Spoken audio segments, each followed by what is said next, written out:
Ang batas ay para lang sa mayaman at ang parusa ay para lang sa mga dukha. Pinagpalang araw sa lahat ng mga kabangers at sa ating mga kayanggaw. Itong kwentong ito ay karanasan ko nung ako ay binata pa. 18 anyos ako nung ako ay makulong dahil sa isang kasalanan na hindi ko namang ginawa. At dahil sa pagkakakulong ko, nawala ang lahat sa akin. Pangarap, pamilya, at mga kaibigan. Sa loob ng malaimpyernong kulungan ay tinakasan na ako ng pangarap na kalayaan. Pero dahil sa isang misyon na ibinigay sa akin ng nakatataas, muli kong nakamit ang kalayaan. Ang kalayaan na magkukulong sa akin sa mapanganib na kapalaran. Kilalanin niyo na lamang po ako sa pangalang Carlos. Kabanong, mga kabangers at mga kayanggaw, ito ang aking kwento.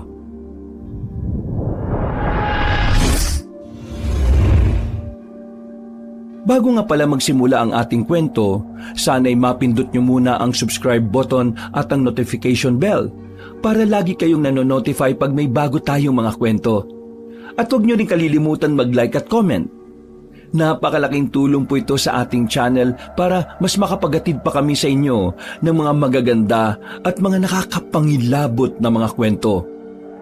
At ngayon, sa ating pagpapatuloy. Carlos, halika. Maupo ka nga rito. Pinapatawag niyo po raw ako, sir. Bakit po? Ano pong meron? Oo, kalma. Hindi ba pwedeng gusto lang kitang makasamang magkape? O yan, inumin mo muna. Huwag kang mag-alala. Wala namang lason yan. 10 taon na ako dito sa kulungan eh. Kapag may kape sa lamesa, ibig sabihin may pag-uusapang mahalaga. Mabuti naman at alam mo. Ano ba yun, sir? Minsan ba hindi mo naisip na umalis na rito sa kulungan na ito? Dismiss na ang kaso mo 2 years ago. Pwede ka nang lumabas eh.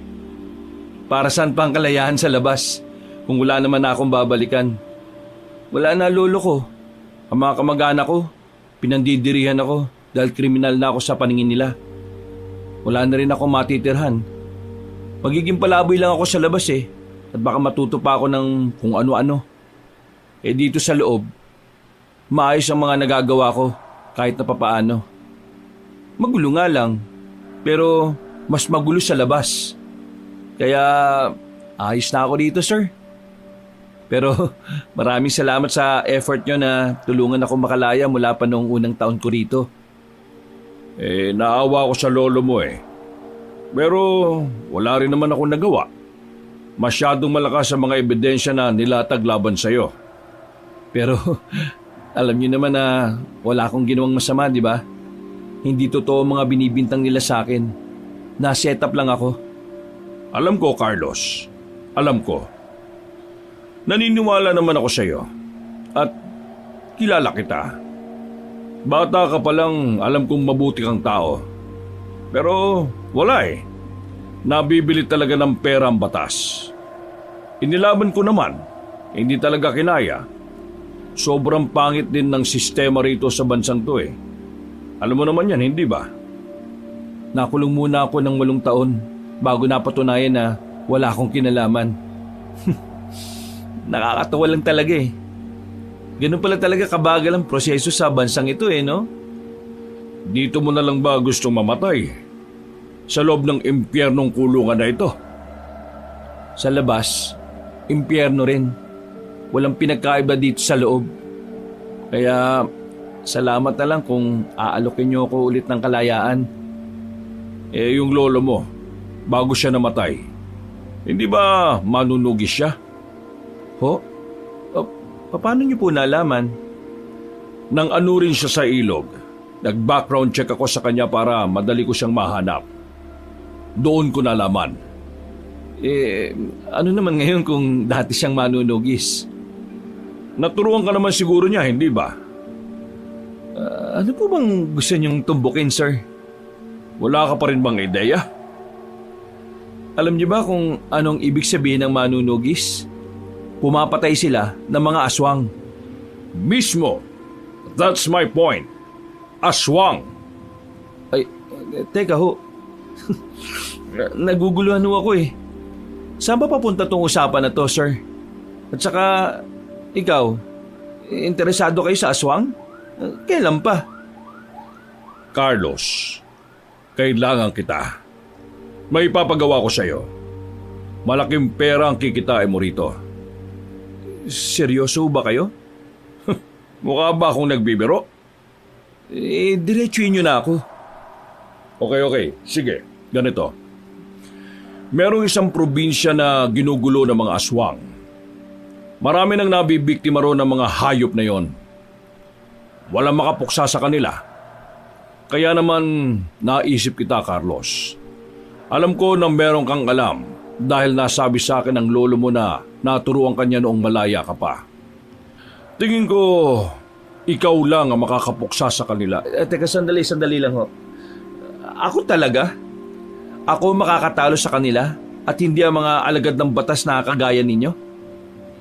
Carlos naman, parang hindi mo naman alam na isang malaking kalokohan para sa mga pulis ang usaping aswang. Tingin mo tatanggapin nilang operasyon kung aswang ang subject? Hindi. At tingin nyo tatanggapin ko rin? Oo, kailangan mo ng pera Hindi na mahalaga sa akin ang pera dito sa loob. Nasa ospital ang anak ng kaibigan mo. Kaibigan? Oo, si Ingo. Ang kaibigan mong hindi ka na dinalaw. Yung ampon niya, nasa ospital. Kailangan maoperahan. Alam kong mahalaga din sa'yo yung bata kasi gustong gusto mo siya nung dumadalaw pa siya rito. Carlos, look, hindi naman siya ginigipit kita. Ang sa akin lang naman, matutulungan kita. Matutulungan mo rin ako. At matutulungan natin yung inaanak mo. Kaya, pag-isipan mo ng maigi. Napabuntong hininga na lang ako kabanong ng mga sandaling yon. Alam na alam talaga ni Sir Epi ang kahinaan ko. Si Bornok, ang inaanak ko sa kaibigan kong si Ingo. Parang anak na rin talaga ang turing ko sa kanya. Kahit kasi nakakulong ako, pakiramdam ko ay naging parte rin ako ng buhay ng batang yon. Kaya naman, gumulo talaga sa isipan ko ang sinabing yon ni Sir Epi. Lumabas ako sa opisina niya nang lutang ang utak ko, kabanong. Hanggang sa makabalik na ako sa selda namin, tulala pa rin ako. Kinalabit na lang ako ng kakosa ko na si Enteng nang mapansin niyang malalim ang iniisip ko. Mayor, mukhang kasing lalim ng karagatan niyang iniisip mo Sige ka, baka malunod ka. Ha? Wala to. Normal lang naman mag-isip ng malalim kapag nagana ang utak, hindi ba? Mismo! Ay, siya nga pala, Mayor. Sa susunod na buwan makakalaya na ako. Naku, sa wakas makaka-score na rin ako kay Mrs. ng Unlimited. Maayos ka nga, Enteng. Ayoko nang makikita pa kita ulit dito Kasi baka mapatay na kita. Tigilan mo na yung pagnanakaw na sinasabi ko sa'yo. Ay, oo naman, Mayor. Magbabago na talaga ako. Nagkausap na kasi kami ni Mrs. nitong nakaraang buwan Paglaya ko, plano na namin mag-anak. Maghanap ka muna ng magandang trabaho saka ka mag-anak. Ano ipapakain mo sa bata? Ikaw talaga, mag-isip-isip ka nga. Siyempre, maghanap ako nun. Kung meron nga lang trabaho na legal pero mabilis ang pera, papatusin ko na Magbabago na talaga ako para sa asawa ko. Mabuti naman kung ganun. Ikaw, Mayor, hindi ka na ba talaga lalabas dito? Matagal ka nang dapat nasa labas Pinag-iisipan ko nga kung lalabas na ako Lumabas ka na. Para yung susunod na bonding natin sa labas na natin gagawin, hindi sa ganitong lugar. Buong araw kong pinag-isipan sa selda ang mga sinabi sa akin ni Sir Epi. Kung ako kasi ang tatanungin, masaya na ako sa loob ng kulungan. Pero mukhang may mga taong kailangan kong matulungan. Kaya naman, kinagabihan, binalikan ko si Sir Epi sa opisina niya. Oh, bumalik ka. Ano? Nakapag-isip-isip ka na ba, Carlos? Yung ibabayad sa akin, sapat na ba yun para sa operasyon ni Bornok at para sa bagong buhay ko sa labas? Hindi lang sapat. Sobra-sobra pa. At ako na rin ang bahalang umasikaso ng mga papel mo sa paglabas. Total matagal ka naman ng bayad. Nagkaintindihan kami ni Sir Epi sa bagay na yon. Kaya pinalabas na ako nung oras na ng paglaya. Pagtapak ng pako sa labas, para akong nakakita ng bagong mundo. Hindi ako makapaniwala na masisilayan ko ulit ang lansangan. Kalayaan. Ito pala ang kalayaan. Kalayaan na hindi mo na pinangarap noon. Pero ngayon, gamitin mo ang kalayaan na meron ka para sa kabutihan. Sir Epi, bakit mo tinanggap ang offer na ito? Nakikita ko sa mga mata mo na bukod sa pere, interesado ka talaga sa mga aswang. Anong nangyari? Matagal naman na ako naniniwala sa aswang, Carlos. Hindi mo lang talaga nahahalata kasi hindi naman natin kailanman napag-usapan yon. Pero ang lolo mo, alam na alam niya ang tungkol sa pananaw ko sa mga aswang. Kung ano man yung pinanggagalingan nyo, siguraduhin nyo lang na may papagamot ko si Bornok ha. Yun ang pinakamahalaga para sa akin ngayon. Huwag kang mag-alala. Mamaya kapag natawagan ko na ang client, isisend ka agad sa akin ang pera. Magpapautos ako sa tao para bayaran agad ang operasyon ng bata. Pagkatapos nun, simula na tayo ng trabaho. Tumangon na lang ako, kabanong. Nang may duman ng jeep, ay agad na rin akong pumara. Hindi ko alam kung saan ako uuwi ng mga sandaling yon.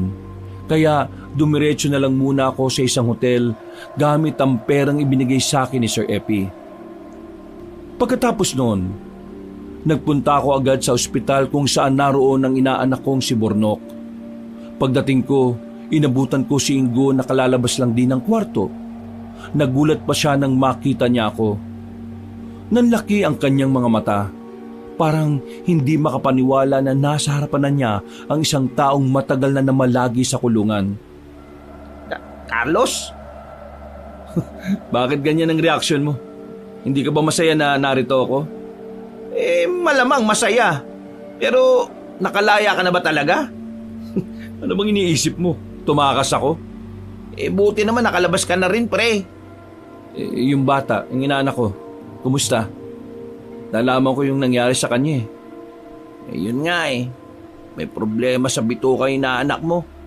Kailangang operahan para maagapan at hindi maging cancer. Kaso, saan ako kukuha ng pera na pampa-opera sa kanya? Hindi naman kalakihan ang kinikita ko sa construction. Magiging maayos din ang kalagayan niya. Magtiwala ka lang.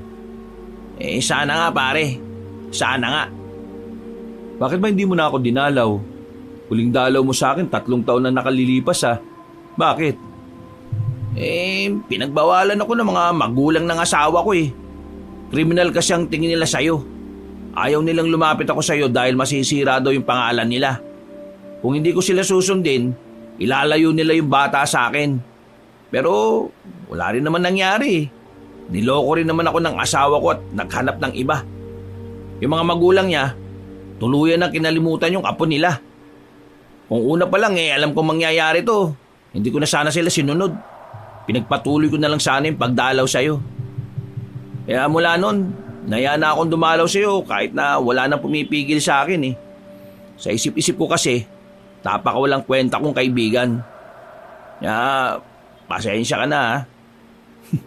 Hindi mo naman kailangang ibaba ang sarili mo Ang mahalaga naman sa akin alam ko na ang dahilan. Nako, maraming salamat sa pangunawa mo, pre. Ay, siya nga pala, yung mga kaibigan ng lolo mo, ginawan siya ng puntot kahit na walang laman.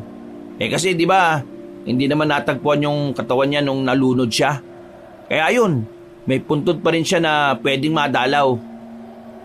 Kung kasama siguro ako ni Lolo, hindi siguro siya malulunod at mamamatay Kasalanan to ng mga taong nagpakulong sa akin kahit wala naman akong kasalanan.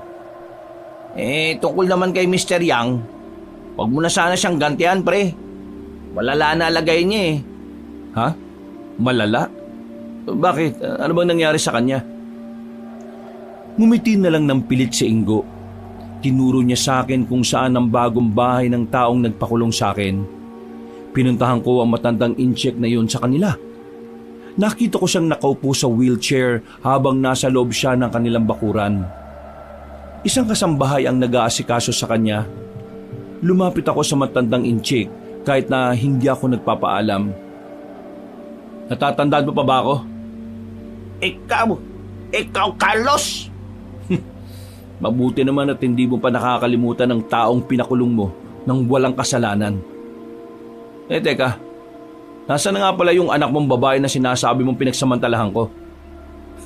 Iniwan ka na rin ba niya? Nasaan na rin pala yung pinsan niya na siyang nambaboy sa anak mong babae? Wala na rin ba? Pinagtakpan mo yung lalaki yun kasi kapag naalaman ng lahat, madudungisan ang pangalan ng pamilya niyo. Napakasama mong ama. Kahit yung anak mo, nagdurusa sa ginawa mo eh. Kawala ko ano tama. Tama. Makasarili ka. Hardenero lang ako sa inyo eh. Wala akong ginawang masama. Pero sinira mong buhay ko. At dahil sa'yo, nawalan ako ng lolo habang malayo ko sa kanya. Ano gusto mo aking gawin? Ikaw gusto gatis sa akin? Kaya ka punta rito? Sige! Ikaw gawin gusto mo. Ako wala ko laban. Tingin mo akin, no? Upo lang ko dito. Sige, para ang pakiramdam mo. Ako patay mo. Anong tingin mo sa akin, kagaya mo? Hindi ako kasing demonyo mo, no? Wala nang punto na gagantihan pa kita. Sapat na sa akin na makitang nagdurusa ka ngayon.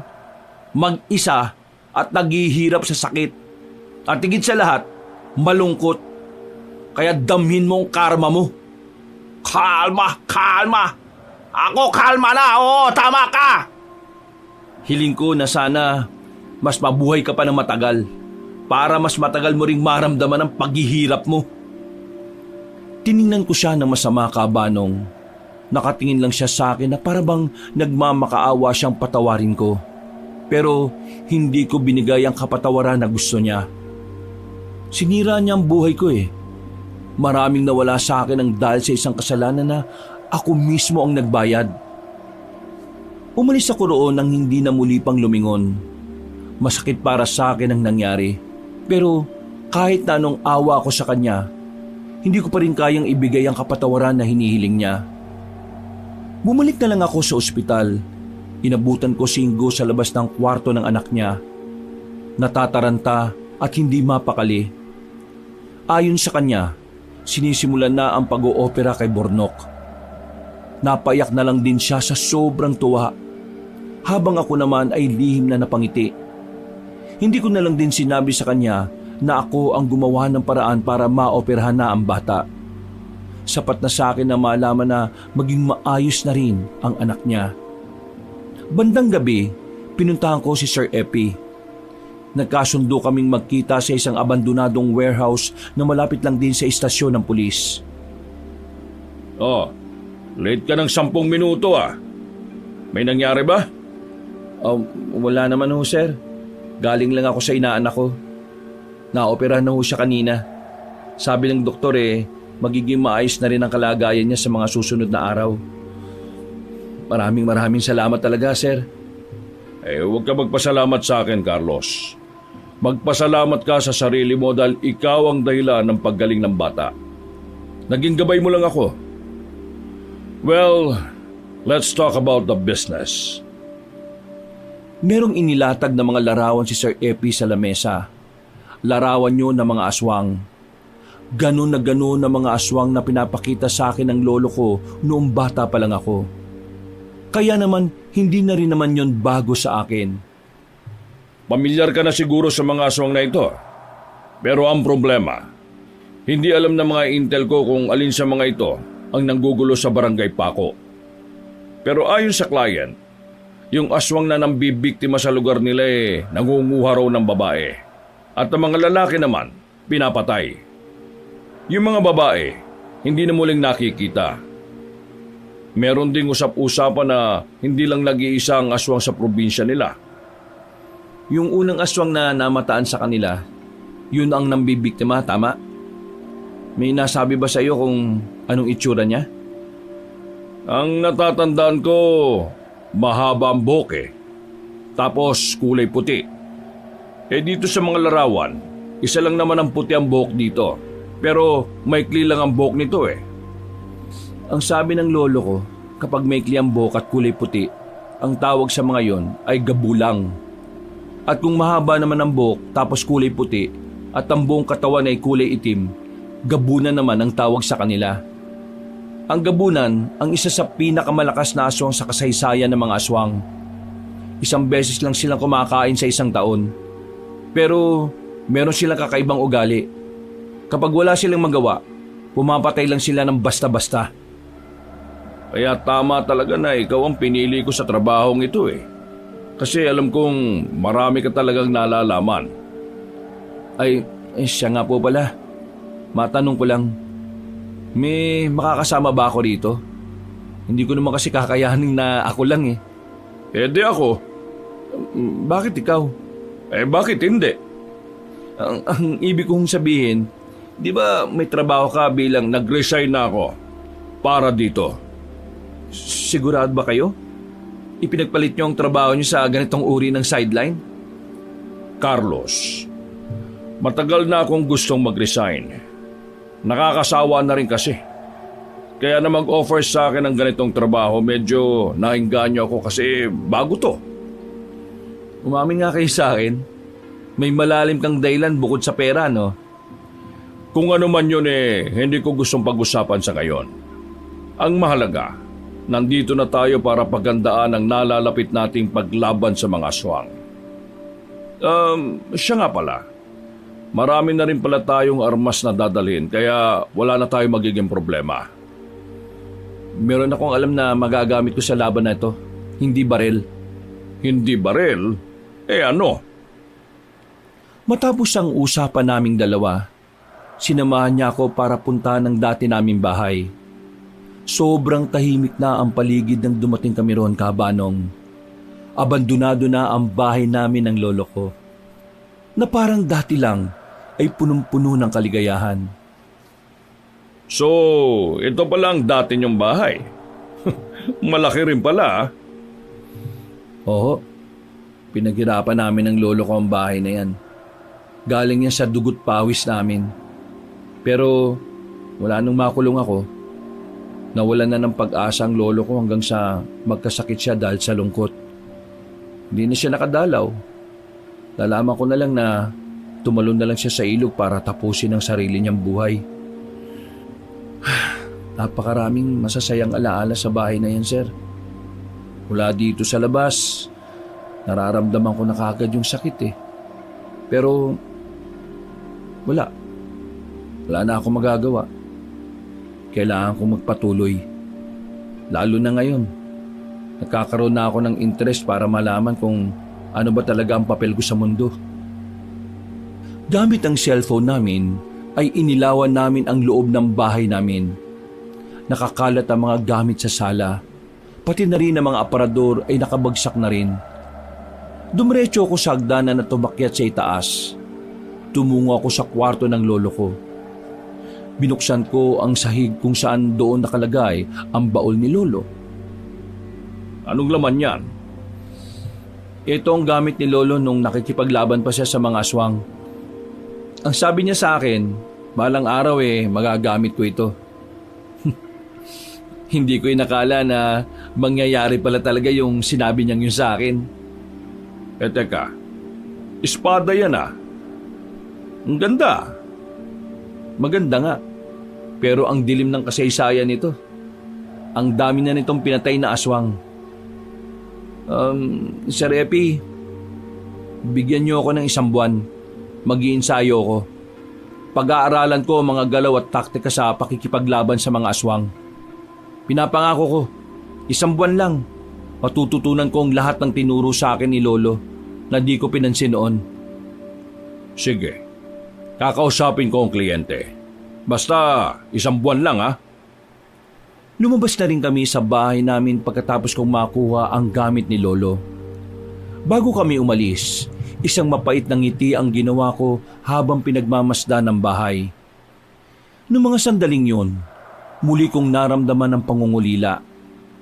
Ang pakiramdam ng panghihinayang sa mga araw na dapat nailaan sa kasiyahan at hindi sa kapighatian. Kinabukasan din, dala-dala ang gamit ni Lolo, sinimulan ko na rin ang pag-iensayo. Hindi ganun kadaling matutunan ang mga nakasulat sa libro ng karunungan. Kung alam ko lang na magagamit ko yon balang araw, nakinig na sana ako sa mga turo ni Lolo noon. Lumipas pa ang mga araw hanggang sa sumapit na nga ang 30 araw. Tinapos ko na rin ang pagsasanay. Kampante at may kumpiyansa akong alam ko na ang mga dapat kong malaman. Lo, alam kong nakikita mo ako ngayon. Sana maging proud ka sa gagawin ko. Itutuloy ko yung hindi mo na ituloy. Maya-maya'y may narinig akong kaluskos sa paligid. Sinuyod ko ng tingin ng paligid nang maramdaman ko yun. Hinawakan ko kagad ng mahigpit ang espada. Inihanda ko ng sarili ko. Sandali akong nakiramdam. Nang walang lumalabas ay nagsalita na ako. Sino nandyan? Magpakita ka! Pre, ako lang to. Ingo, kanina ka pa ba dyan? Ang totoo niyan, nung nakaraan pa kita nakikita rito nagsasanay eh. Alam mo? Pre, itutuloy mo ba talaga yung pagiging manunugis ng lolo mo? Napabuntong hininga na lang ako, kabanong. Wala na akong palusot kaya inamin ko na lang din sa kanya ang tungkol sa ginagawa ko. Lumapit ako sa kanya at sandali siyang tinapik sa balikat. Naupo kami sa malaking bato. Napangiti. Napatingin sa malayo. O pre, itutuloy ko na yung nasimulan ni Lolo. Tingin ko, ito na ang pinakamagandang gawin ko matapos makulong sa impyerno ng 1 dekada. Bago mawala si Mang Adoy nung gabing yon, dinaanan niya ako sa bahay eh. Meron siyang ibinigay sa akin na kwintas. Sinabi niya na kapag nagkaroon ako ng pagkakataon na makaharap ka, ibigay ko daw yun sa'yo. Nakakalimutan ko lang nung una tayo nagkita. Ha? Kwintas? Eto pre oh, tanggapin mo. Inabot sa akin ni Ingo ang isang kwintas na itim ang tali. Merong pendant na bilog na kulay pilak. Wala man lang kahit na anong disenyo. Wala naman din akong naramdaman na kahit na ano nang hawakan ko yun. Hindi ko alam kung anong meron dyan eh. Pero ang sabi niya, sobrang mahalaga yan, kaya dapat makarating yan sa'yo. Hindi ko rin alam kung ano to eh. Pero dahil galing ito kay Lolo, sige, iingatan ko ito. Pre, gusto kitang samahan eh. Alam mong delikado na kalabanin ng mga aswang. Kaya wag na. Mas magiging masaya ako kung aalagaan mong inaanak ko. Gusto ko kasi bumawi sa ginawa mo eh. Bumawi saan? Alam ko na ikaw ang dahilan kung bakit naoperahan ang anak ko. At ngayon eh, nasa maayos na kalagayan na siya. Nakakausap ko si Mang Epi. Nakita kami kanina.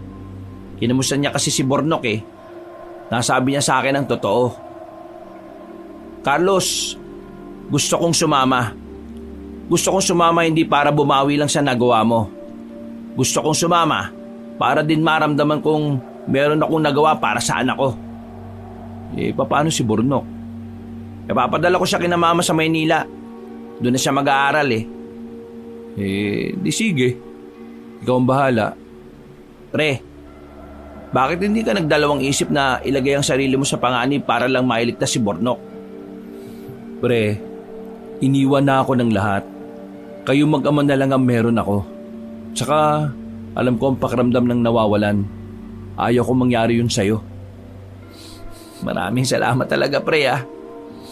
Di bale, makakabawi rin ako sa'yo balang araw. Alam mo, makita ko lang na malusog at ligtas ang inaanak ko. Okay na ako.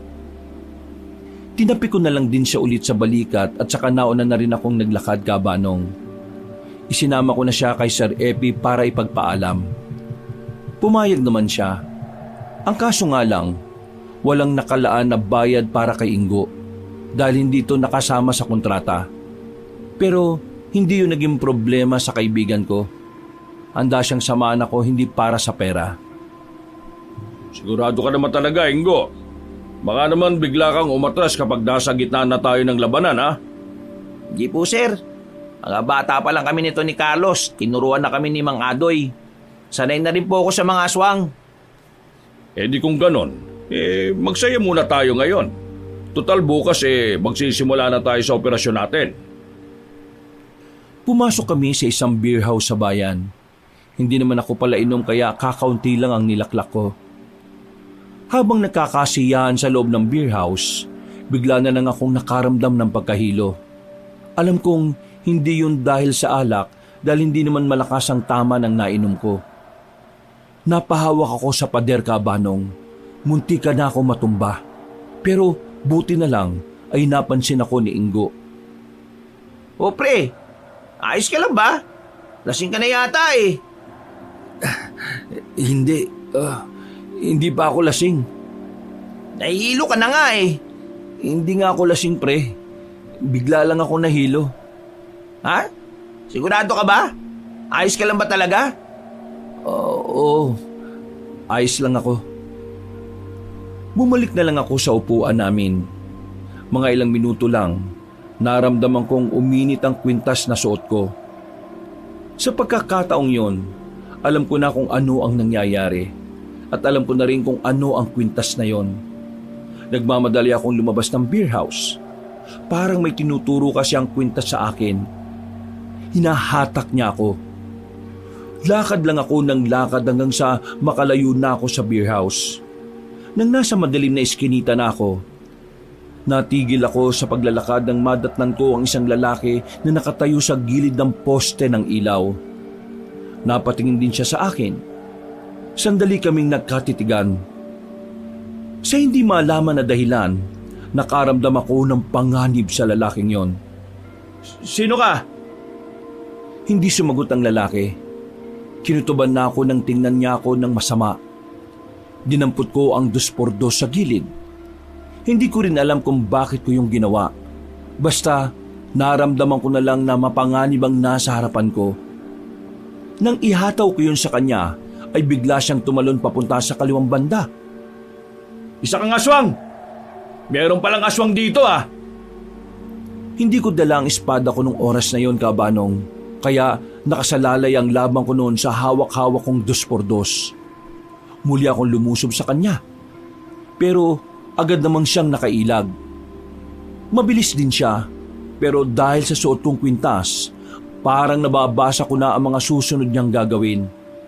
Kaya nang magpunta naman siya sa kanan, hindi na ako nagdalawang isip na hambalusin siya ng hawak ko. Tinamaan siya sa muka, dahilan para makaramdam siya ng pagkahilo. Pinagpapapalo ko siya ng ilang beses hanggang sa hindi na siya makabangon. Nilapitan ko siya hanggang sa mapadikit na siya sa pader.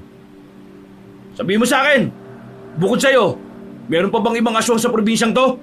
Ha? Magsalita ka! Tumawa lang ang aswang sa akin. Nagulat na lang ako sa ginawa niya. Pinahaba niya ang kuko niya at saka itinaharak sa sariling leeg. Mas pinili niyang mamatay kaysa mapatay ko siya. Mas pinili niyang mamatay kaysa makapagsabi siya ng impormasyon. Oh, ano nangyari? Siya yung dinali mo, pre.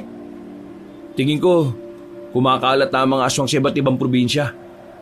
Aswang yan? Paano mo nalaman na aswang ang lalaking yan? Dahil dito, hinawakan ko ang pendant ng kwintas. Hanggang sa mga sandaling yon, nararamdaman ko pa rin ang kakaibang enerhiya na bumabalot doon. Dahil sa nangyari, mas lalo kong naintindihan na talagang inihanda ko ng lolo ko sa mga ganoong sitwasyon. Bagay na mas nagtulak sa akin para ituloy ang kanyang nasimulan. Hindi na namin natapos ang kasiyahan. Nagpasya na lang kaming umuwi na muna sa kanya-kanya naming tirahan. Papasok na sana ako sa hotel na tinitirahan ko nang makita ko si Enteng sa tapat. Nakaupo sa gutter at umiiyak. Dala-dala niya pa ang mga gamit na matagal niyang napakinabangan sa loob ng kulungan. Enteng? Nakalaya ka na pala, tukmul ka? Mayor! Mayor! Mayor! Bigla na lang niya akong niyakap habang umiiyak. Para siyang batang nagmamaktol dahil hindi na pagbigyan sa gusto. Nang mapakalma ko na siya, ay saka niya sinimulan ang kwento niya. Ayon sa kanya, may iba na palang asawa ang asawa niya. Matagal na pala siyang niloloko. Nakita daw niya mismo na may ibang nakapatong na lalaki sa pinakamamahal niyang babae. Bakit ganun? Bakit may taong ang dali-dali para sa kanila na itapon ng maraming taon na relasyon? Bakit ang dali nilang makahanap ng bago? Dahil ba wala na akong pakinabang sa kanya? Bakit? Hayaan mo na yon. Ang mga ganong tao, hindi mo na dapat pagsayangan pa ng oras mo. Mga basura mga kagaya ng asawa mo. Anong gagawin ko ngayon, Mayor? Siya ang dahilan kung bakit gusto ko magbago eh. Ngayon, wala na akong dahilan. Di gawin mong dahilan ng sarili mo. Magbago ka para sa sarili mo at hindi para sa ibang tao. Pero hindi yung ganun kadali eh. Pero kailangan mong gawin. Malulugmo ka lang lalo kapag nagpalamon ka sa sitwasyon. Alam mo, may mga tao talagang dumadaan lang sa buhay natin para bigyan tayo ng aral eh. Kaya gamitin mo yung aral na yon para makabangon ka ulit. Hindi ko na alam. Huwag kang mag-alala. Tutulungan kita. Sumama ka sa akin. Meron tayong tatrabahuin. Ha? Ano yun, Mayor? Ipapaliwanag ko sa iyo bukas ng umaga. Balikan mo lang ulit ako dito. At pwede ba? Wala na tayo sa kulungan. Tigilan mo na ako kakatawag sa akin ng mayor. Kahit na papaano ay gumaan na ang pakiramdam ni Enteng. Binigyan ko siya ng pera para meron siyang matutuluyan na bahay. Pumasok na lang ako sa hotel at sinalampak ang sarili sa kama. Hinubad ko ang kwintas. Tiningnan ng mabuti habang namamangha. Isa ka pala talagang anting-anting ah. Magagamit kita sa gagawin ko. Kinabukasan, isinama ko si Enteng sa tagpuan namin nila Sir Epi. Napapakamot na lang sa ulo si Sir Epi dahil hindi niya inakala na pati si Enteng nakakalaya pa lang ay makakasama na sa lakad namin. Ayaw nyo nun? Mas marami, mas maganda. At saka, sigurado mayayari sa atin ang mga kalaban natin.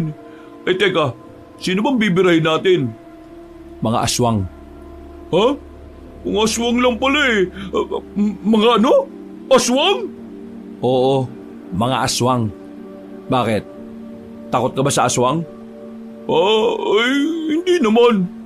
Ang tanong kasi dyan, totoo ba mga aswang? Tingin mo magre-resign ako sa trabaho at sasama rito kung hindi totoo mga aswang? Kaya pala wala ka na ron? Nag-resign ka na pala, sir? Yanda mo sarili mo. Mga aswang ang bibirahin natin. May mga gamit naman na tayo. Hihintayin na lang natin mamayang gabi yung private na sasakyan na ipapadala ng kapitan ng barangay sa probinsyang yon. Hindi to laro-laro lang, Enteng ha. Pwede kang mamatay. Pwede kang makaligtas. Kung gusto mong ma-enjoy ang pera na ibibigay ko sa'yo, kailangan mo mabuhay. Ay, siya nga pala. Ito nga pala si Ingo. Kaibigan ko yan. Ingo, ito naman si Enteng. Kasama ko sa selda. Nagkamay silang dalawa at nagngitian. Pagkatapos ay nilisan na rin namin ang lugar na yon. Nagtugo na kami sa dalampasigan. Aswang talaga kakalabanin natin. Hindi talaga kayo nagbibiro. Ang kulit mo talaga, Enteng. Huwag ka na nga matanong. Alamin mo na lang sa sarili mo kapag nakarating na tayo sa pupuntahan natin. Halos 1 oras din kaming naghintay doon. Maya-maya pa'y dumating na rin ang sasakyan namin sa paglalayag. Katabing probinsya lang naman ang pupuntahan namin kaya hindi naman sobrang layo. Halos 8 oras na biyahe lang sa karagatan ay nakarating na rin kami. Umaga na nang magtungo kami sa barangay kung saan ang gugulo umano ang mga aswang. Habang naglalakad kami patungo sa barangay hall, nakarinig agad kami ng mga iyakan. Nagmamadali kaming lumapit doon para alamin kung ano ang nangyayari. Pagsilip namin, nasipat namin ang loob ng barangay. Patay ang mga tanod na naroon. Pati na rin ang kapitan nilang nakausap ni Sir Epi. Ang pagkakarinig namin, inatake sila ng mga aswang. Nagtindigan na mga balahibo ko noon kabanong dahil sa ideyang talamak na talaga ang mga aswang sa barangay na yon. Si Enting naman na hindi naniniwala, bigla na lang namutla habang pinapakinggan ang mga kwento nung umagang yon. Ito yung bahay na sinasabi ni Kapitan Jose na tutuluyan natin habang nandito tayo. Sad to say, hindi na niya tayo mabibisita dito from time to time dahil wala na siya. Kung wala na yung barangay captain nila, ano na mangyayari sa mga tao rito? Sa pagkakarinig ko kanina buhay pa naman ang ibang kagawad. Magtutulong-tulong sila para patakbuhin ang barangay nila. Sa ngayon, kailangan natin maging mapagmasid at maging alerto. Narito na tayo sa lugar kung saan nanggugulo yung mga aswang. Mamayang 9:00 lalabas tayo. Mag-oobserba tayo sa mga tao rito. Malaki kasi ang tsansa na ang aswang na nanggugulo rito humahalo lang din sa mga tao. Nang umagang yon, ay pinili lang muna naming maging kalmado kahit na nagkakagulo na ang mga tao sa labas. Hindi kasi kami pwedeng magpakilala sa kanila dahil wala pa kaming ideya kung sino ang aswang. Dakong hapon, pinuntahan kami ng isang magandang babae. Matangkad, maputi at talagang pang Miss Universe ang tindigan. Nagpakilala siya sa amin bilang apo ng pinatay na kapitan. Baka sa mukha niya ang pagkabahala at takot. Nanginginig pa ang mga kamay niya habang nagkukwento. Kaya kahit na papaano nagkaroon ako ng pag-asa na mawawakasan na rin ang kasamaan ng mga aswang dito dahil nandito na kayo. Nakikiusap ako sa inyo. Tulungan niyo kaming makamit ang kalayaan at kapayapaan. Naintindihan ko ang pag-aalala mo sa mga tao rito pero wala ba kayong impormasyon na makakatulong para malaman namin kung sino ang aswang? Isa siyang matandang babae. Humahaba ang buhok niya. Isa siyang kubot. At ang asawa niya ay isang gabunan. Pero itong kubot lang ang nagpapakita rito. Paminsan-minsan marami sila. Pero madalas, itong matandang babae talaga ang nakikita namin at ang nambibiktima. Nakarating sa amin ang impormasyon na gabunan ang unang nambibiktima rito. Nangunguhan ng babae. Pero ngayon, isa ng kubot? Salit-salitan lang naman sila mag-asawa eh. Kaya nga rito sa amin, takot na ang mga tao kapag ganitong oras na. Sandali lang. Ano yung sinasabi mo kanina? Lubot? Yung matanda lubot? Kubot, K-U-B-O-T, hindi lubot pre. Kubot. Ano ba ibig sabihin ng lubot? Ay ambot. Mababangis sila, wala silang awa. Papatay nila lahat ng gusto nilang patayin. Bakit kasi hindi kayo lumalaban sa kanila? Sinubukan namin pero wala ring nangyari. Kaya nga kinailangan na namin kayo. Kailangan namin ng tulong ninyo, lalong-lalo ka na Carlos. Ang apo ng dating manunugis na tumulong din sa kabilang barangay. Kilala niyo pala lolo ko. Isa siyang magiting na manunugis noon. Buo pa sa alaala ko kung paano niya kami iniligtas ng pamilya ko. Kaya sana, magkaroon ako ng pagkakataon na makapagpasalamat sa kanya. Kinalulungkot kong sabihin pero ilang taon na siyang patay Sorry kung ganon. Isang mahabang katahimikan ang bigla na lang namayani. Maya-maya pa, naramdaman ko na naman na uminit ang suot-suot kong kwintas. Parang inuutusan na naman niya akong lumabas at hanapin kung nasaan ang aswang. Agad akong tumayo. Naalarma naman ang mga kasama ko dahil doon. Mabilis ang lakad na ginagawa ko hanggang sa makarating na ako sa sagingan. Wala naman akong inabutan doon. Hindi na rin naman umiinit ang kwintas. Sinuyod ko ng tingin ng buong paligid pero wala na talaga kaming nakita pa. Wala naman ah. Sigurado bang gumagana yung anting-anting na yan? Gumagana to at nakakasiguro ko na nandito kanina yung aswang. Ngayon, wala na eh. Isang patunay lang na alam na rin nilang may makakalaban na rin sila. Uy, tingnan nyo yun oh. Napalingon kami sa kaliwang banda. Nakita namin doon ng maraming bungo na parang naipon doon. Sa palagay ko, mga pugot na ulo mga yon. Inilagay doon at hinayaan na lang maagnas. Kinikilabutan ako noon kahit na alam kong kakayanin ko naman ang mga aswang. Hindi ko maipaliwanag ang kaba na nararamdaman ko. May halong pagkasabik din yon na parabang ako pa mismo ang gustong humanap sa kanila. Kailangan natin mag-ingat. Nakakatiyak ako na babantayan nila ang bawat kilos natin. Mukhang mali yata na dito tayo sa barangay na maniniraan eh. Mas maganda siguro kung sa labas. Hindi. Mas maganda ngang narito tayo para mailang silang gawin ang mga ginagawa nila sa mga tao. Tama si Sir Epi. Dito lang tayo. Kapag umalis tayo, pinakita lang natin sa kanila na natatakot tayo. Ang mga aswang, mas lalong lumalakas ang loob kapag nakikita nilang mahina't natatakot ang kalaban. Matapos naming masiguro na walang aswang sa paligid, ay bumalik na rin kami sa bahay. Hindi kami makampante ng mga oras na yun. Nag-aanyong kapayapaan ang katahimikan ng gabi. Pero mararamdaman din sa pagiging tahimik ang peligro at panganib na tila ba nagtatago sa bawat sulok ng dilim. Kaya sa unang gabi namin doon, walang natulog sa amin. Nanatili kaming mulat kahit pagod din kami sa biyahe. Pero wala namang aswang na nagparamdam. Kalmado rin ang anting-anting na suot ko. Kinabukasan, Sir Epi, pwede na kayo matulog. Kami na ni Ingo ang bahala rito. Magluluto na lang kami. Sigurado ka ba? Oo, kaya pa naman namin eh. Di ba pre? Oo. Kami na akong bahala. O sige, matutulog na ako ah. Nauna na si Enting sa loob eh. Naiwan kaming dalawa ni Ingo sa bakuran. Nagsibak na lang kami ng kahoy para sa lulutuin namin sa darating na tanghalian. Pero sa kalagitnaan ng ginagawa namin, bigla kong naramdaman na naging aktibo na naman ang anting-anting. Masyado pang maaga noon kaya sinubukan kong hindi na lang muna pansinin. Pero habang tumatagal, parang mas lalong umiinit ang anting-anting. Isang indikasyon na kailangan ko talagang sundin kung ano ang tinuturo niya.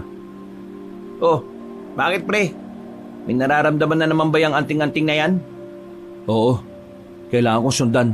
Dito ka lang ah. Hindi, sasama ako. Hindi ko na siya pinigilan. Binilisan namin ang paglalakad at pinuntahan kung saan ang tinuturo ng anting-anting.